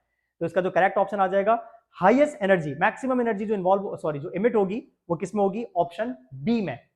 3 से 1 में जब इलेक्ट्रॉन आएगा तो इस कंडीशन में मैक्सिमम एनर्जी का फोटोन इमिट होता है।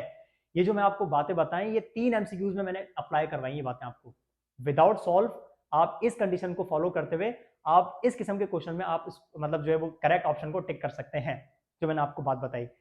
फाइनल स्टेट जितना कम होगा एनर्जी उतनी ज्यादा इमिट होगी, फाइनल स्टेट जितना ज्यादा होगा, फाइनल स्टेट जिसमें वो आके गिर रहा है, फाइनल स्टेट जितना ज्यादा होगा एनर्जी इमिट उतनी कम होगी।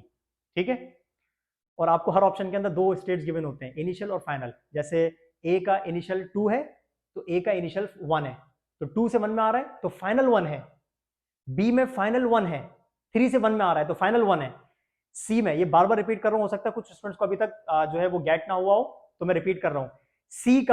सी में 4 से 1 में आ रहा है, सॉरी 4 से 2 में जा रहा है तो फाइनल स्टेट 2 है, और डी में 3 से 2 में जा रहा है तो फाइनल स्टेट 2 है। तो मैं फाइनल स्टेट्स की बात कर रहा हूं, इनिशियल की बात नहीं कर रहा, इनिशियल में कहीं से भी आ जाए। तो फाइनल स्टेट जितनी कम होगी, कम से कम होगी, लोएस्ट होगी, इस कंडीशन में एनर्जी सबसे ज्यादा इमिट होती है, और फाइनल स्टेट जितनी ज्यादा होगी इस कंडीशन में एनर्जी इमिट सबसे मतलब उतनी ही कम होती जाती है। समझ आई बात? ओके, नेक्स्ट 2 एमसीक्यूज आपके सामने लिखे हुए हैं, और इसमें पहले एमसीक्यूज में लिखा हुआ है the wavelength of the first line of Balmer series is, ठीक है, ये कांस्टेंट है, बाल्मर सीरीज की जो फर्स्ट लाइन की वेवलेंथ होती है वो इतनी होती है 6563 एंगस्ट्रॉम। लेकिन पूछ क्या रहा है? The Rydberg constant for hydrogen atom is about, इसका उससे कोई लेना देना है ही नहीं, हम डेरिवेशन तो करेंगे नहीं, हमने रेडबर्ग कांस्टेंट की वैल्यू तो वैसे ही रट्टा लगाया हुआ है, वैसे ही याद की हुई है, कांस्टेंट है, कांस्टेंट्स आपको याद होने चाहिए। तो भाई रेडबर्ग कांस्टेंट की वैल्यू हमने क्या पढ़ी हुई है? 1.09 इंटू 10⁷ मीटर इनवर्स, ये तो कांस्टेंट है ना, आपको सॉल्व थोड़ी करना कि आपको लाइन गिवन है तो फॉर्मूला पुट करके आप सॉल्व करना स्टार्ट कर रहे हैं, नहीं, ये कांस्टेंट है, यू मस्ट मेमोराइज इट ना। तो इसका करेक्ट ऑप्शन क्या है? 1.09 इंटू 10⁷ पर मीटर, यानी कि मीटर इनवर्स को हम क्या बोलते हैं? पर मीटर, ये इसका यूनिट है। तो इसका करेक्ट ऑप्शन क्या है? Option A. सेकंड एमसीक्यू में लिखा हुआ है कि according to Bohr's theory the moment of momentum, moment of momentum का मतलब होता है angular momentum, moment of momentum, देखो कैसे इसने चेंज की वर्डिंग, समझ रहे हैं?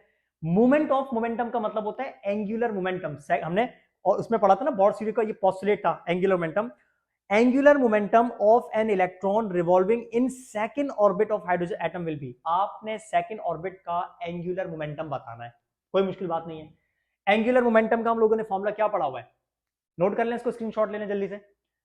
एंगुलर मोमेंटम का हमने बोहर्स थ्योरी में जो एंगुलर मोमेंटम का फॉर्मूला पढ़ा है वो क्या पढ़ा है? हमने पढ़ा है कि L बराबर होता है NH/2π के, याद है ना, याद होना भी चाहिए, ये one of the most important postulate था बोहर्स थ्योरी का। तो NH/2π कौन सा ऑर्बिट का पूछ रहा है? ये n क्या होता है? ऑर्बिट नंबर होता है, कौन सा ऑर्बिट का पूछ रहा है? सेकंड ऑर्बिट का ना, तो n की जगह पे आप क्या पुट कर देंगे? n की जगह पे आप पुट कर देंगे 2, तो ये हो जाएगा 2H/2π, तो 2 से 2 कैंसिल, आंसर क्या बचा? H/π। This is our answer, यानी कि सेकंड ऑर्बिट में जो एंगुलर मोमेंटम होता है, यानी कि मोमेंट ऑफ मोमेंटम होता है, वो कितना होता है? H/π, जो कि आपको ऑप्शन नंबर सी में नजर आ रहा होगा। Option C is correct. Next 3 MCQs ये रहे आपके सामने, और इसमें जो सबसे पहला एमसीक्यूज लिखा हुआ है उसमें कह रहा है कि when hydrogen atom is in first excited level, first excited level hydrogen atom का हमेशा 2 होता है, यानी कि सेकंड ऑर्बिट जो होता है हाइड्रोजन एटम का वो फर्स्ट एक्साइटेड लेवल होता है। इसका मतलब क्या है, जाहिर सी बात है ग्राउंड स्टेट हाइड्रोजन एटम की फर्स्ट स्टेट होती है 1, n is equal to 1 ground state होता है। तो ग्राउंड स्टेट के बाद जो पहला एक्साइटेड लेवल होता है वो हमेशा 2 होता है। तो first excited level hydrogen atom का क्या है 2, यानी कि सेकंड ऑर्बिट की बात कर रहा है ये। Its radius is dash its ground state, मतलब आपने सेकंड ऑर्बिट का radius with respect to ground state बताना है।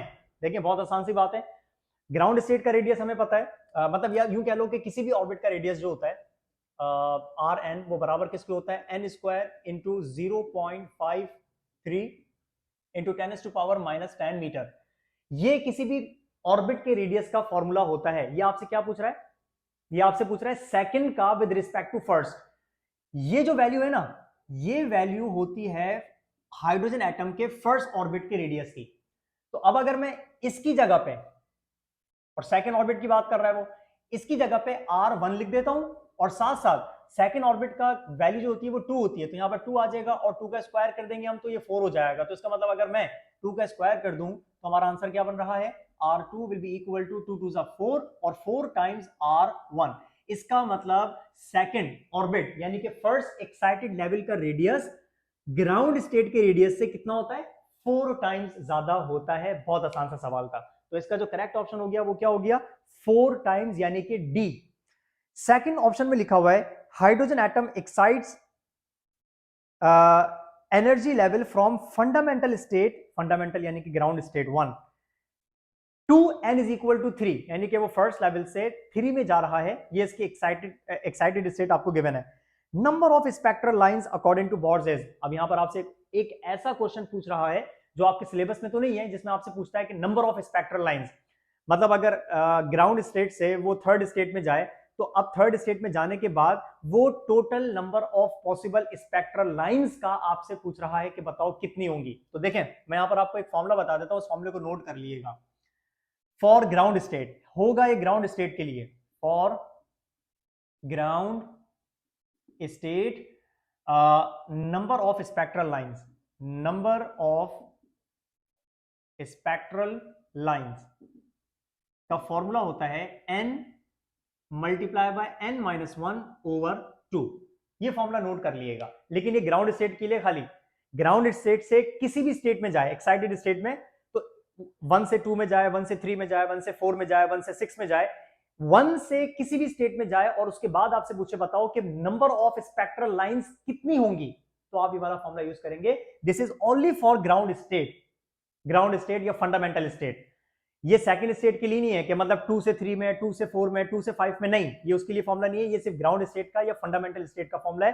1 से किसी भी लेवल में जाए तो total number of spectral lines कितनी होंगी पॉसिबल, उसका फॉर्मूला ये होगा।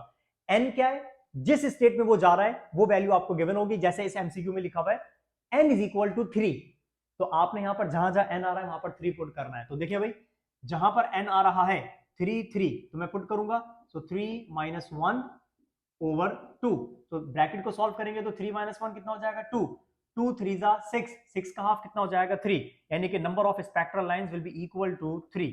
इसका करेक्ट ऑप्शन क्या हो गया, n is equal to 3। So number of spectral lines for ground state can be calculated by using this formula. ये वाला फॉर्मूला नोट कर लिएगा। इससे आपको जो भी एक्साइटेड स्टेट की वैल्यू गिवन हो आप वो नंबर पुट करिएगा और आपको ये पता चल जाएंगी कि इस ट्रांजिशन में जो है वो possible number of spectral lines कितनी होंगी। जैसे इस वाले के अंदर पॉसिबल कितनी है 3, जो कि आपका ऑप्शन नंबर बी है।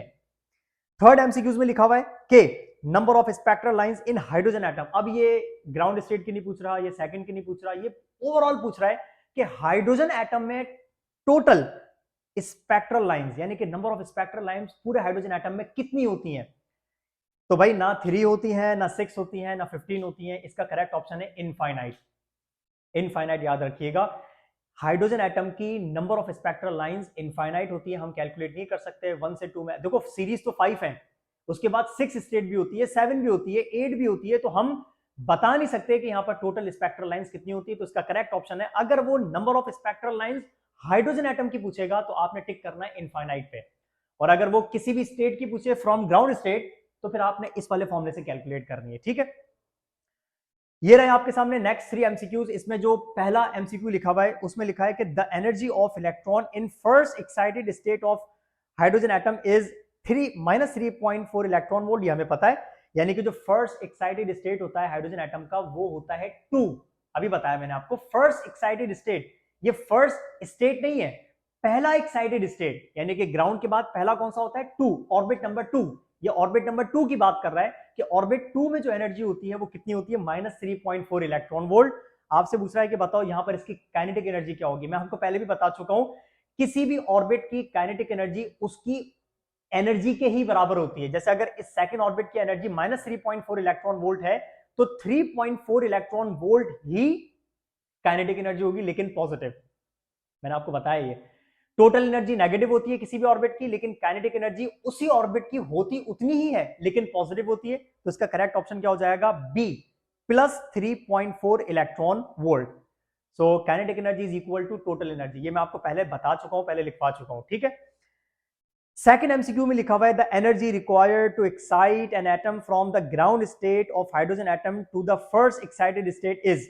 ग्राउंड स्टेट से पहला एक्साइटेड स्टेट कौन सा होता है 2। आपसे पूछ रहा है कि बताओ हमें कितनी एनर्जी रिक्वायर होगी। तो भाई फर्स्ट का और 2 का डिफरेंस निकालेंगे हम, जो पहले भी हम निकाल चुके हैं। फर्स्ट का और 2 का डिफरेंस जो आता है एनर्जी का वो कितना आता है, हमेशा 10.2 इलेक्ट्रॉन वोल्ट। ऐसा है, तो इसका मतलब ये 10.2 इलेक्ट्रॉन वोल्ट से आपका आंसर किसमें गिवन है, जूल में। 10.2 इलेक्ट्रॉन वोल्ट्स वो एनर्जी है जिसमें इलेक्ट्रॉन फर्स्ट से सेकंड में जाएगा तो एनर्जी रिक्वायर होगी, और जब वो सेकंड से 1 में आएगा तो इतनी ही एनर्जी का वो इमिट करेगा फोटोन। तो 10.2 फिक्स है, कांस्टेंट है फर्स्ट से सेकंड, सेकंड से 1 में आने के लिए। ठीक है, तो ये आप याद कर लीजिएगा, बार बार कैलकुलेट करने की जरूरत नहीं पड़े। तो आपसे ये पूछ रहा है कि बताओ कितनी एनर्जी रिक्वायर होगी। अगर इलेक्ट्रॉन वोल्ट में होता तो हम किस पे टिक करते, 10.2 इलेक्ट्रॉन वोल्ट्स पे, लेकिन क्योंकि जूल में है तो हम 10.2 को कन्वर्ट करेंगे किसमें, जूल के अंदर। तो देखिएगा कैसे कन्वर्ट करते हैं। हमें पता है कि एक्साइटेशन एनर्जी कितनी आ गई है 10.2। देखो अगर मिस कर दिया हो 1 से 2 में जाना हो तो हम कुछ नहीं करते, 1 की एनर्जी को माइनस कर दो सेकंड वाली की एनर्जी से, फर्स्ट की एनर्जी माइनस सेकंड की एनर्जी, आंसर कितना आएगा 10.2 इलेक्ट्रॉन वोल्ट्स। हमें इसे कन्वर्ट करना है, मतलब इतनी एनर्जी रिक्वायर होगी फर्स्ट से सेकंड में भेजने के लिए, इसी एनर्जी को कन्वर्ट कर दो किसमें, जूल्स के अंदर। सो 10.2 इलेक्ट्रॉन वोल्ट्स। पहले भी मैं आपको बता चुका हूं कि 10.2 जहां इलेक्ट्रॉन वोल्ट आए उसकी जगह पे सीधा सीधा क्या पुट करना है, 1.6 इंटू 10⁻⁻19 जूल के बराबर होता है। ये वैल्यू याद कर लो, इलेक्ट्रॉन वोल्ट बराबर होता है इस वैल्यू के, ये वैल्यू याद कर लो। और देखें बहुत आसान सी बात है, 10.2 है ना, इसको राउंड ऑफ करके 10 लिख लो, काम आसान हो जाएगा। जब मैं 1.6 को 10 से मल्टीप्लाई करूंगा तो ये 16 हो जाएगा। तो 16 इंटू 10⁻⁻19 चेक कर लेते हैं 16 है या 1.6, आंसर मौजूद है तो 1.6 है। चलो सबसे पहले मैंने क्या किया, 10.2 को राउंड ऑफ कर दिया 10, तो 1.6 इंटू 10 क्या बनेगा 16 इंटू 10⁻⁻19 जूल्स। लेकिन क्योंकि 16 नहीं है हमें क्या करना पड़ेगा, इसको 1.6 करना पड़ेगा। तो एक दफा ये जो डेसिमल है पीछे आ जाएगा तो ये 1.6 हो जाएगा। तो 1.6 यहां लिख देता हूं, 1.6 इंटू 10⁻, पीछे आया तो -19 से क्या हो जाएगा -18 जूल। तो इतनी एनर्जी जूल में रिक्वायर होगी इलेक्ट्रॉन को फर्स्ट से सेकंड में भेजने के लिए, और इतनी एनर्जी इलेक्ट्रॉन वोल्ट में रिक्वायर होती है फर्स्ट से सेकंड में भेजने के लिए। दोनों वैल्यूज को याद कर लो, जूल में इतनी और इलेक्ट्रॉन वोल्ट में इतनी एनर्जी रिक्वायर होती है इलेक्ट्रॉन को ग्राउंड स्टेट से फर्स्ट एक्साइटेड स्टेट में भेजने के लिए। इट इज कांस्टेंट, जूल में इतनी और इलेक्ट्रॉन वोल्ट में इतनी। तो आपको ऑप्शन जो करेक्ट दिख रहा है वो कौन सा दिख रहा है, 1.6 इंटू 10⁻⁻18, जो कि ऑप्शन सी में मौजूद है। C option is correct. Third में क्या लिखा हुआ है, which of the following phenomena suggest the presence of electron energy levels in atoms। Electron energy levels, जो एनर्जी लेवल्स होते हैं, एनर्जी लेवल डायग्राम होता है, 2 से 1 में आना, 3 से 1 में आना, 4 से 3 में आना, 6 से 5 में आना, ये एनर्जी लेवल्स होते हैं ना। इसका हमें किससे पता चलता है, कौन से फिनोमेना से पता चलता है, तो स्पेक्ट्रल लाइन से। स्पेक्ट्रम वो फिनोमेना होता है जिससे हमें पता चलता है कि यहाँ पे एनर्जी जो इलेक्ट्रॉन की एनर्जी लेवल्स एग्जिस्ट करती हैं। तो इसका करेक्ट ऑप्शन क्या है? Presence of electron energy levels in atoms is represented by या is shown by spectral lines. इसका करेक्ट ऑप्शन सी। ठीक है, नोट करते जाएं, इसको नोट करें, मैं साथ साथ रीड करता हूं। ये आपके सामने मौजूद है हमारे नेक्स्ट 2 क्वेश्चंस, नोट कर लिया होगा आपने। ठीक है, नेक्स्ट 2 क्वेश्चंस के अंदर सबसे पहला जो क्वेश्चन है उसमें लिखा हुआ है कि in Bohr's model if the atomic radius of the first orbit is RO then the radius of the fourth orbit is. देखो, अगर फर्स्ट ऑर्बिट का रेडियस RO है और अगर आपसे पूछ रहा है फोर्थ ऑर्बिट का, हमें पता है ना कि रेडियस जो है वो n स्क्वायर के, सबसे पहला आज के लेक्चर का सबसे पहला क्वेश्चन जो था उसमें मैंने आपको बताया था कि r डायरेक्टली प्रोपोर्शनल होता है n स्क्वायर के। n स्क्वायर, n क्या होता है? Number of orbit. तो ये क्या पूछ रहा है? फोर्थ ऑर्बिट का। तो अब मैं n की जगह पे 4 पुट करूंगा तो 4 का स्क्वायर क्या हो जाएगा? 16। तो फोर्थ ऑर्बिट का रेडियस कितना हो जाएगा? 16 RO। सिंपल सी बात है, क्योंकि r डायरेक्टली प्रोपोर्शनल होता है n स्क्वायर के। तो n की वैल्यू 4 गिवन है, तो यहां पर आ जाएगा 4 4 16, तो 16 RO। सिंपल। तो इसका करेक्ट ऑप्शन क्या हो गया? Option D is correct. Option D is correct. ठीक है, 16 RO। सेकंड एमसीक्यू में लिखा हुआ है कि if R is the Rydberg's constant, हमें पता है, आपको बताने की जरूरत नहीं है, for the hydrogen atom the wave number, अभी तक सारे क्वेश्चंस वेव नंबर के किए गए, यानी कि 1/λ के ना। The wave number of the first line in the lemon series will be, first line in the lemon series will be, first line का मतलब ये हो जाएगा लेमन का फाइनल स्टेट हमेशा 1 होता है, और फर्स्ट लाइन का मतलब हो जाएगा कि 2 से 1 में आना। लेमन का फाइनल स्टेट हमेशा 1 होता है, और फर्स्ट लाइन का मतलब हो जाएगा 2 से 1 में आना। सेकंड लाइन का मतलब हो जाएगा 3 से 1 में आना। थर्ड लाइन का मतलब हो जाएगा 4 से 1 में आना। तो इसको मैं सॉल्व करके आपको बता देता हूं जल्दी से इसका आंसर क्या होना चाहिए। ठीक है, इसको सॉल्व करते हैं। तो लेमन सीरीज की अगर हम बात करें, वेव नंबर का फॉर्मूला हमारे पास होता है 1/λ r, ब्रैकेट में आ जाएगा लेमन स्क्वायर के लिए फाइनल स्टेट हमेशा 1 होता है, तो 1 स्क्वायर, और फर्स्ट स्पेक्ट्रल लाइन का मतलब क्या हो जाएगा? फर्स्ट स्पेक्ट्रल लाइन का मतलब हो जाएगा कि इनिशियल स्टेट जो होगी वो होगी 2 स्क्वायर। ये होता है first spectral line of Lyman series. Lemon series का फाइनल स्टेट हमेशा 1 होता है, और फर्स्ट स्पेक्ट्रल लाइन का मतलब होता है फाइनल स्टेट से फॉरन जो नेक्स्ट लाइन लेवल आ रहा है वो होता है 2। तो 1 का स्क्वायर 1 हो जाएगा, मैं यहां पर डायरेक्ट कर रहा हूं, 1 का स्क्वायर 1 और 2 का स्क्वायर हो जाएगा 4, तो ये आ जाएगा 4। और जब आप इसको सॉल्व करेंगे तो हमारे पास वेव नंबर का जो फॉर्मूला बनना चाहिए r, एलसीएम लेंगे 4, एलसीएम आ जाएगा 4, बाकी 4 - 1 ऊपर बचेगा 3, तो ब्रैकेट के अंदर क्या बच रहा है? 3/4।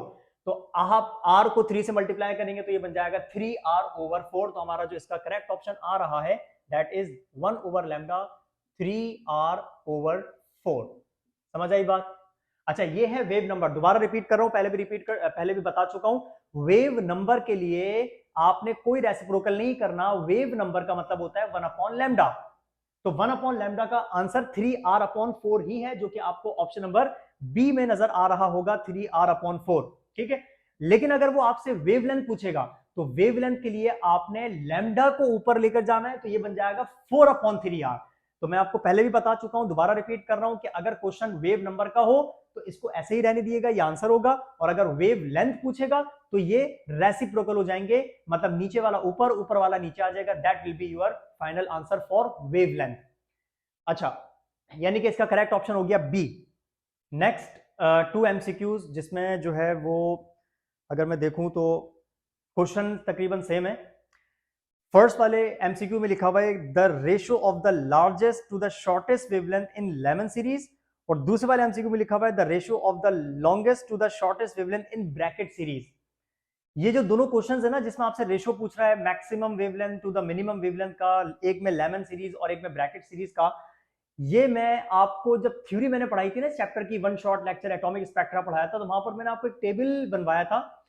उस टेबल में मैंने हर सीरीज की मैक्सिमम वेवलेंथ, हर सीरीज की मिनिमम वेवलेंथ की वैल्यू, और हर सीरीज की मैक्सिमम टू मिनिमम की जो रेशो है ना, हर सीरीज की वो तमाम वैल्यूज मैंने आपको लिखवाई थी। और आपको मैंने उस दिन कहा था कि आप इन वैल्यूज को, इन पूरे चार्ट को, टेबल को याद कर लिएगा अगर आप चाहते हैं कि आप सॉल्यूशन से बच जाएं, आपका टाइम बचे तो। ये मैंने उस दिन आपको एक बात बताई थी, तो देखें उस टेबल में से ये 2 क्वेश्चंस आए हुए हैं प्रैक्टिस के लिए आपके लिए।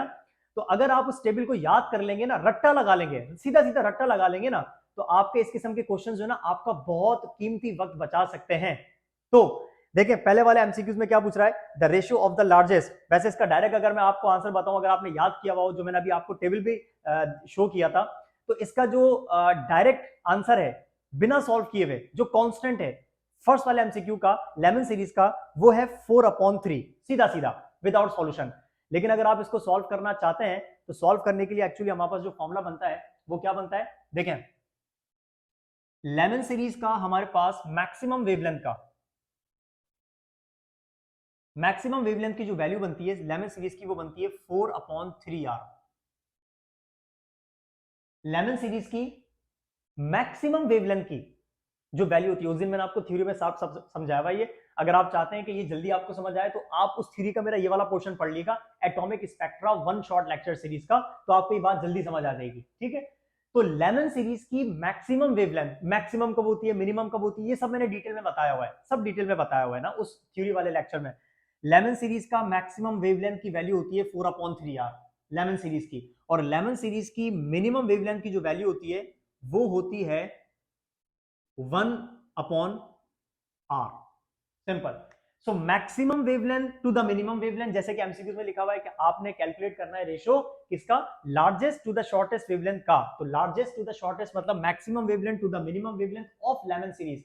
तो लेमन सीरीज की मैक्सिमम वेवलेंथ यानी कि लार्जेस्ट वेवलेंथ की वैल्यू, और लेमन सीरीज की शॉर्टेस्ट यानी कि मिनिमम वेवलेंथ की वैल्यू है कांस्टेंट है। अब देखें 3r यहां पर डिवाइड में आ जाएगा, फिर जो है r ऊपर जाएगा, r से r कैंसिल हो जाएगा, जो हमारे पास सिर्फ वैल्यू बचेगी वो क्या बनेगी, इस रेशो की मैक्सिमम टू द मिनिमम।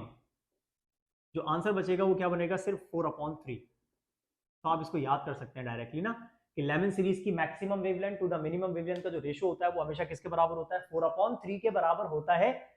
तो ये दोबारा बता रहा हूं, उस दिन मैंने आपको डिटेल में बताया था, टेबल बनवाया था और आपको कहा था इन वैल्यूज को याद कर लिएगा। तो देखें आपका टाइम बच जाएगा अगर आप याद कर लेंगे इस किस्म की वैल्यूज को, तो वरना इसका सॉल्यूशन आपको करना पड़ेगा जिसमें आपके कुछ सेकंड्स या कुछ मिनट्स लग सकते हैं, एक से 2 मिनट के बीच में आपका ये टाइम लेगा अगर आपका ग्रिप अच्छी है मैथमेटिक्स में तो, वरना तो आपके 4-5 मिनट वैसे जाया हो जाएंगे अगर ग्रिप अच्छी है तो। इसी तरीके से अगर आप नोट करें सेकंड वाले क्वेश्चन पे जिसमें आपसे ब्रैकेट सीरीज का पूछ रहा है इस बार, longest to the shortest wavelength of bracket series ratio, इसका डायरेक्ट जो आंसर है ना वो है 25/9।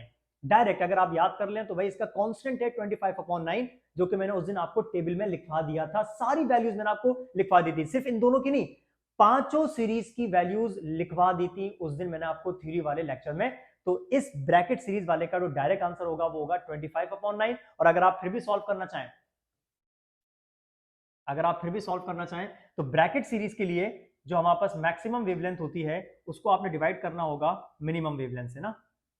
इसकी जो मैक्सिमम वेवलेंथ होती है वो होती है 25 × 16 डिवाइडेड बाय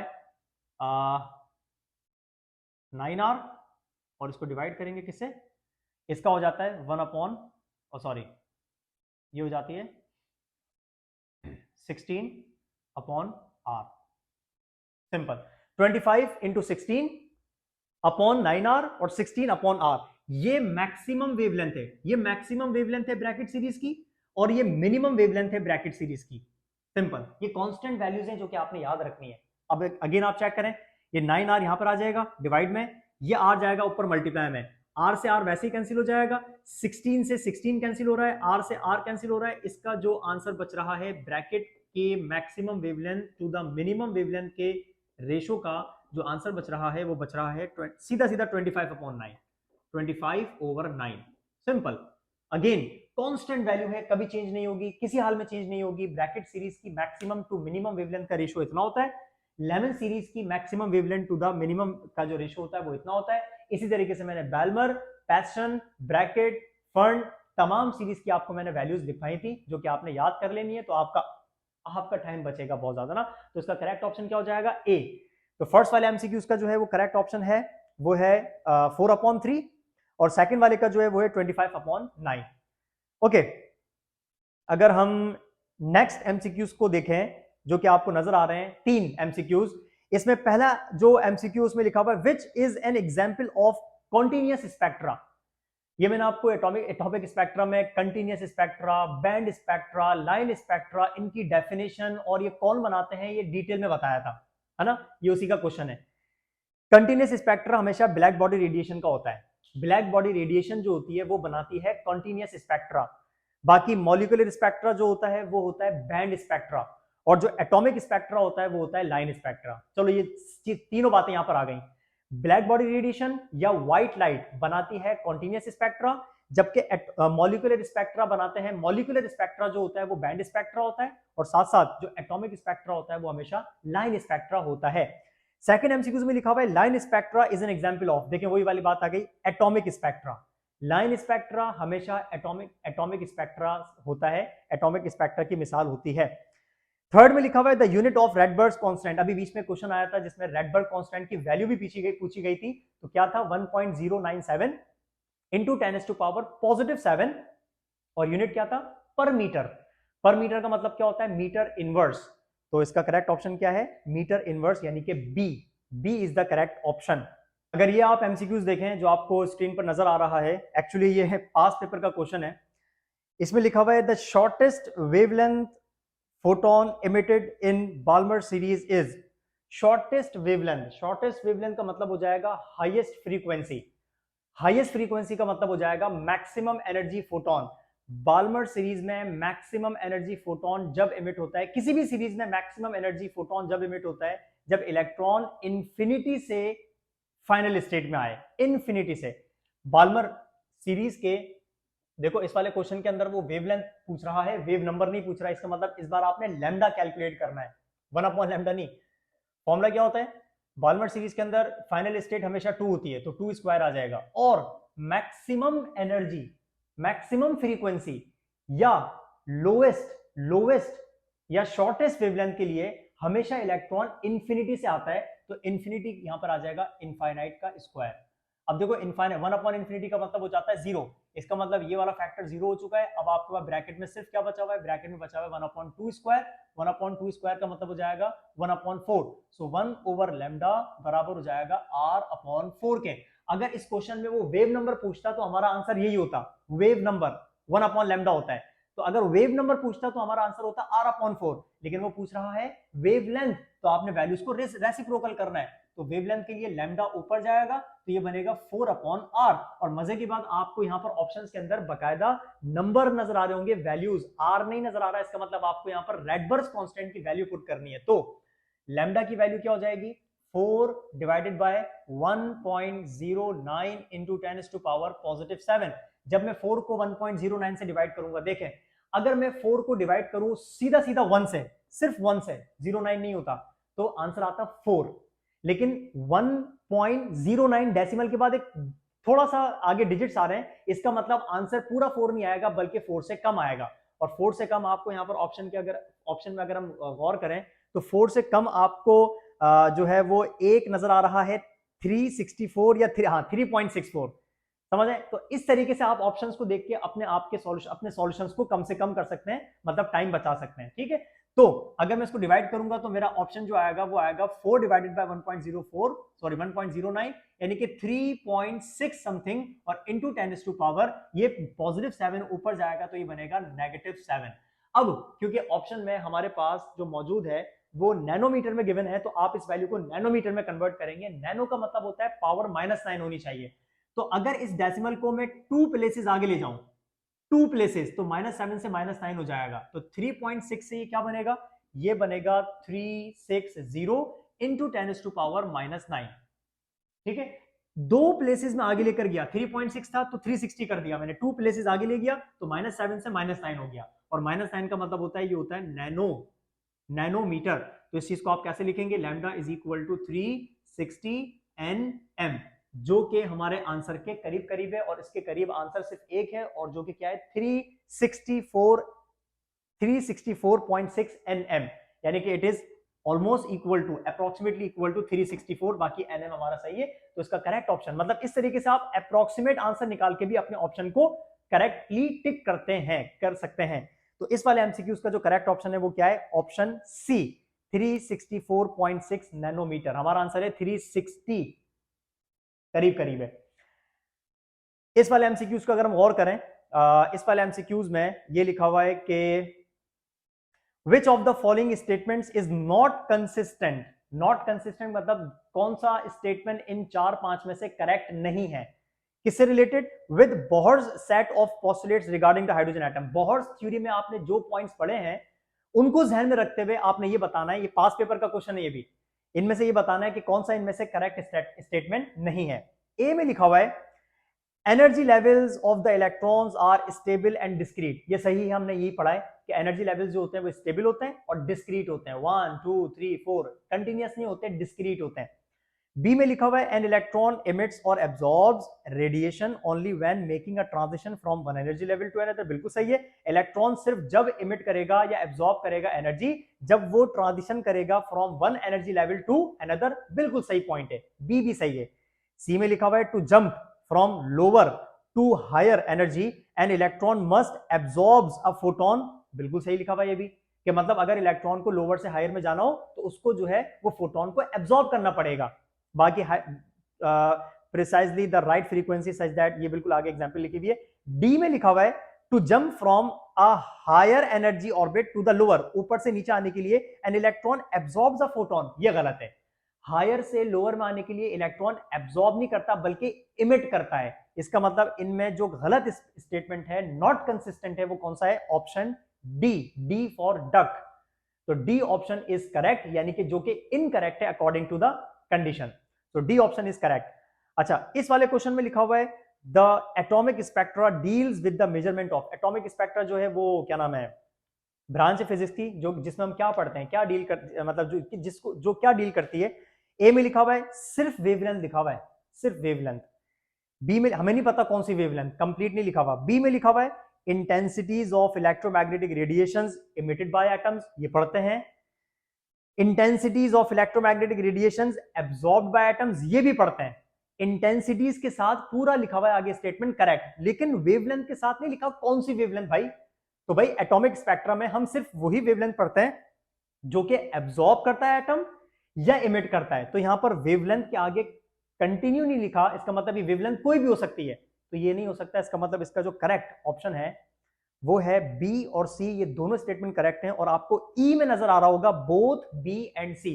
ए क्यों नहीं है? क्योंकि ए में वेवलेंथ के साथ आगे नहीं लिखा वेवलेंथ एब्जॉर्ब्ड या emitted by the atoms.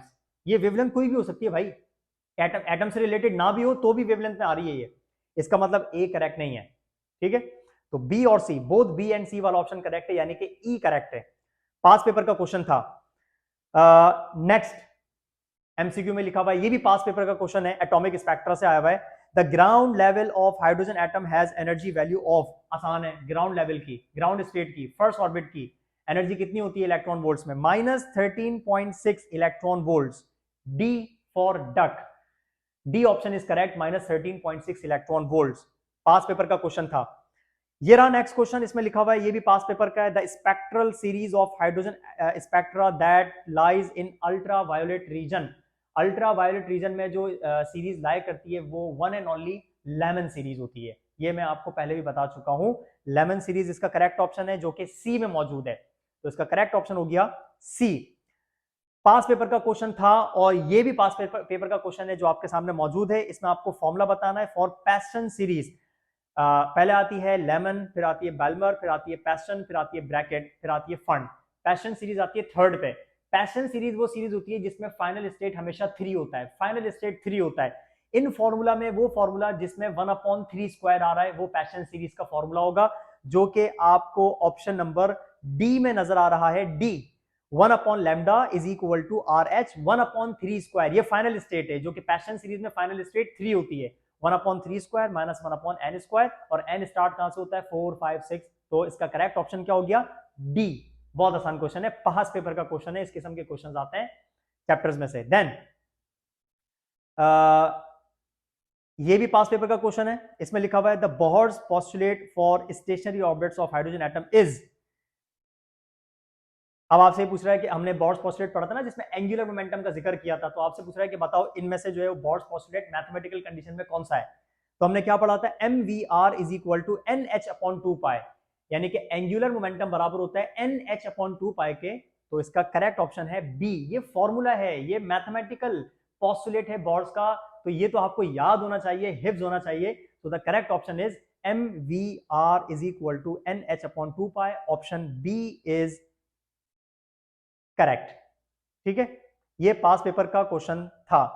Again आपसे पूछ रहा है इस वाले क्वेश्चन में, ये भी पास पेपर का है। If Rydberg constant of hydrogen atom is R, हमें पता है, then wavelength of the first line in Lyman series is. Lyman series की फर्स्ट लाइन की वेवलेंथ पूछ रहा है आपसे। लेमन सीरीज की फर्स्ट लाइन की वेवलेंथ कैलकुलेट कर लेते हैं।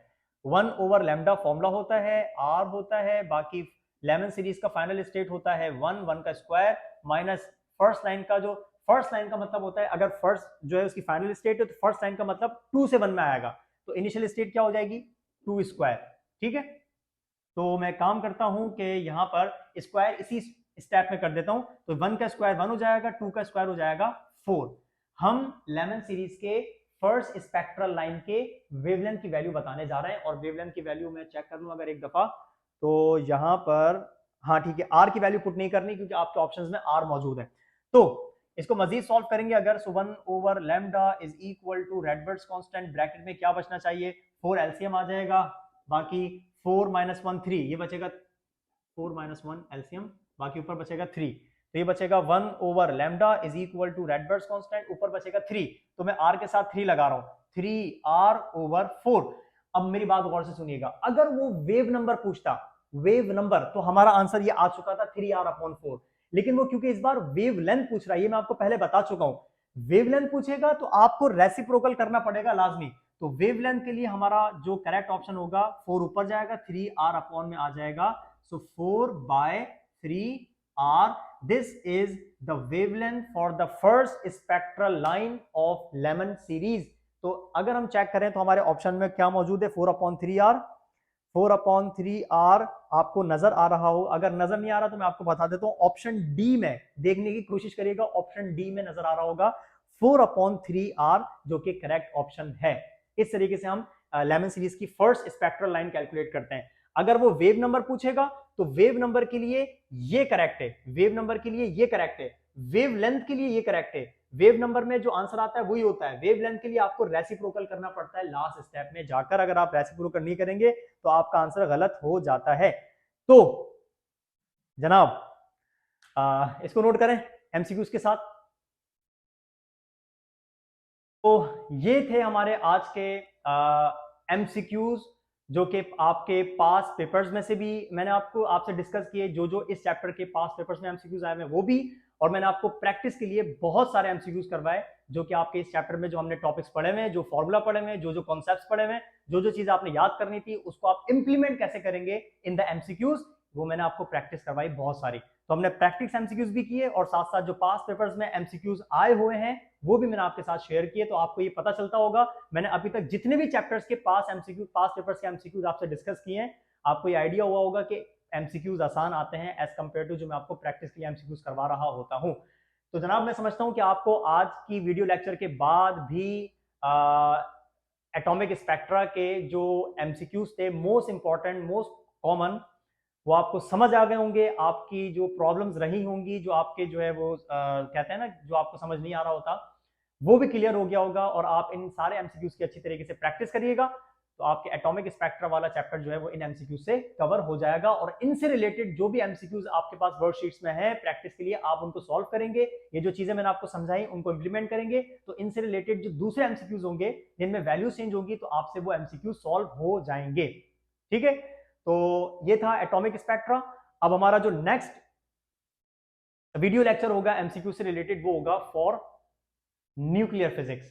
ठीक है, न्यूक्लियर फिजिक्स का हम नेक्स्ट जो है वो एमसीक्यू वीडियो लेक्चर अपलोड करूंगा, तो ये है कि जल्दी अपलोड करूंगा, गैप लेकर नहीं आऊंगा, कोशिश करूंगा कल कर दूं, जरूर कर दूं इंशाल्लाह ताला विदाउट एनी गैप, तो कोशिश मेरी ये रहेगी। ठीक है, तो नेक्स्ट वीडियो तक अपना ख्याल रखिएगा, खूब जम कर पढ़ाई करें, दिल लगा कर पढ़ाई करें, आपके लिए टाइम कम है, जितना हो सकता है रिवाइज करें, पढ़ें, जो चीजें रह गई हैं सबसे पहले उनको फोकस करें, और जो मोस्ट इंपॉर्टेंट चैप्टर्स हैं उनको भी डिस्कस मतलब जो है वो पढ़ें, और जो है वो एंड के टाइम है तो थोड़ा सा अपना सोशल वर्क जो होता है, जैसे आपने सोशल मीडिया यूज़ कर लिया, दोस्तों में घूम लिए, फैमिली को टाइम दे दिया, रिलेटिव्स को टाइम दे दिया, आउटिंग के चले गए, खाना पीना ये वो, टीवी शीवी वगैरह, इन चीज़ों को कुछ दिनों के लिए साइड में कर दें।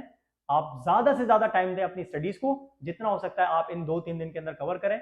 और बाकी मेरी दुआ है कि आपको अल्लाह ताला कामयाब करे आपके टेस्ट के अंदर। ओके जनाब, मिलते हैं नेक्स्ट वीडियो में। अपना बहुत सारा ख्याल रखिएगा। Thank you.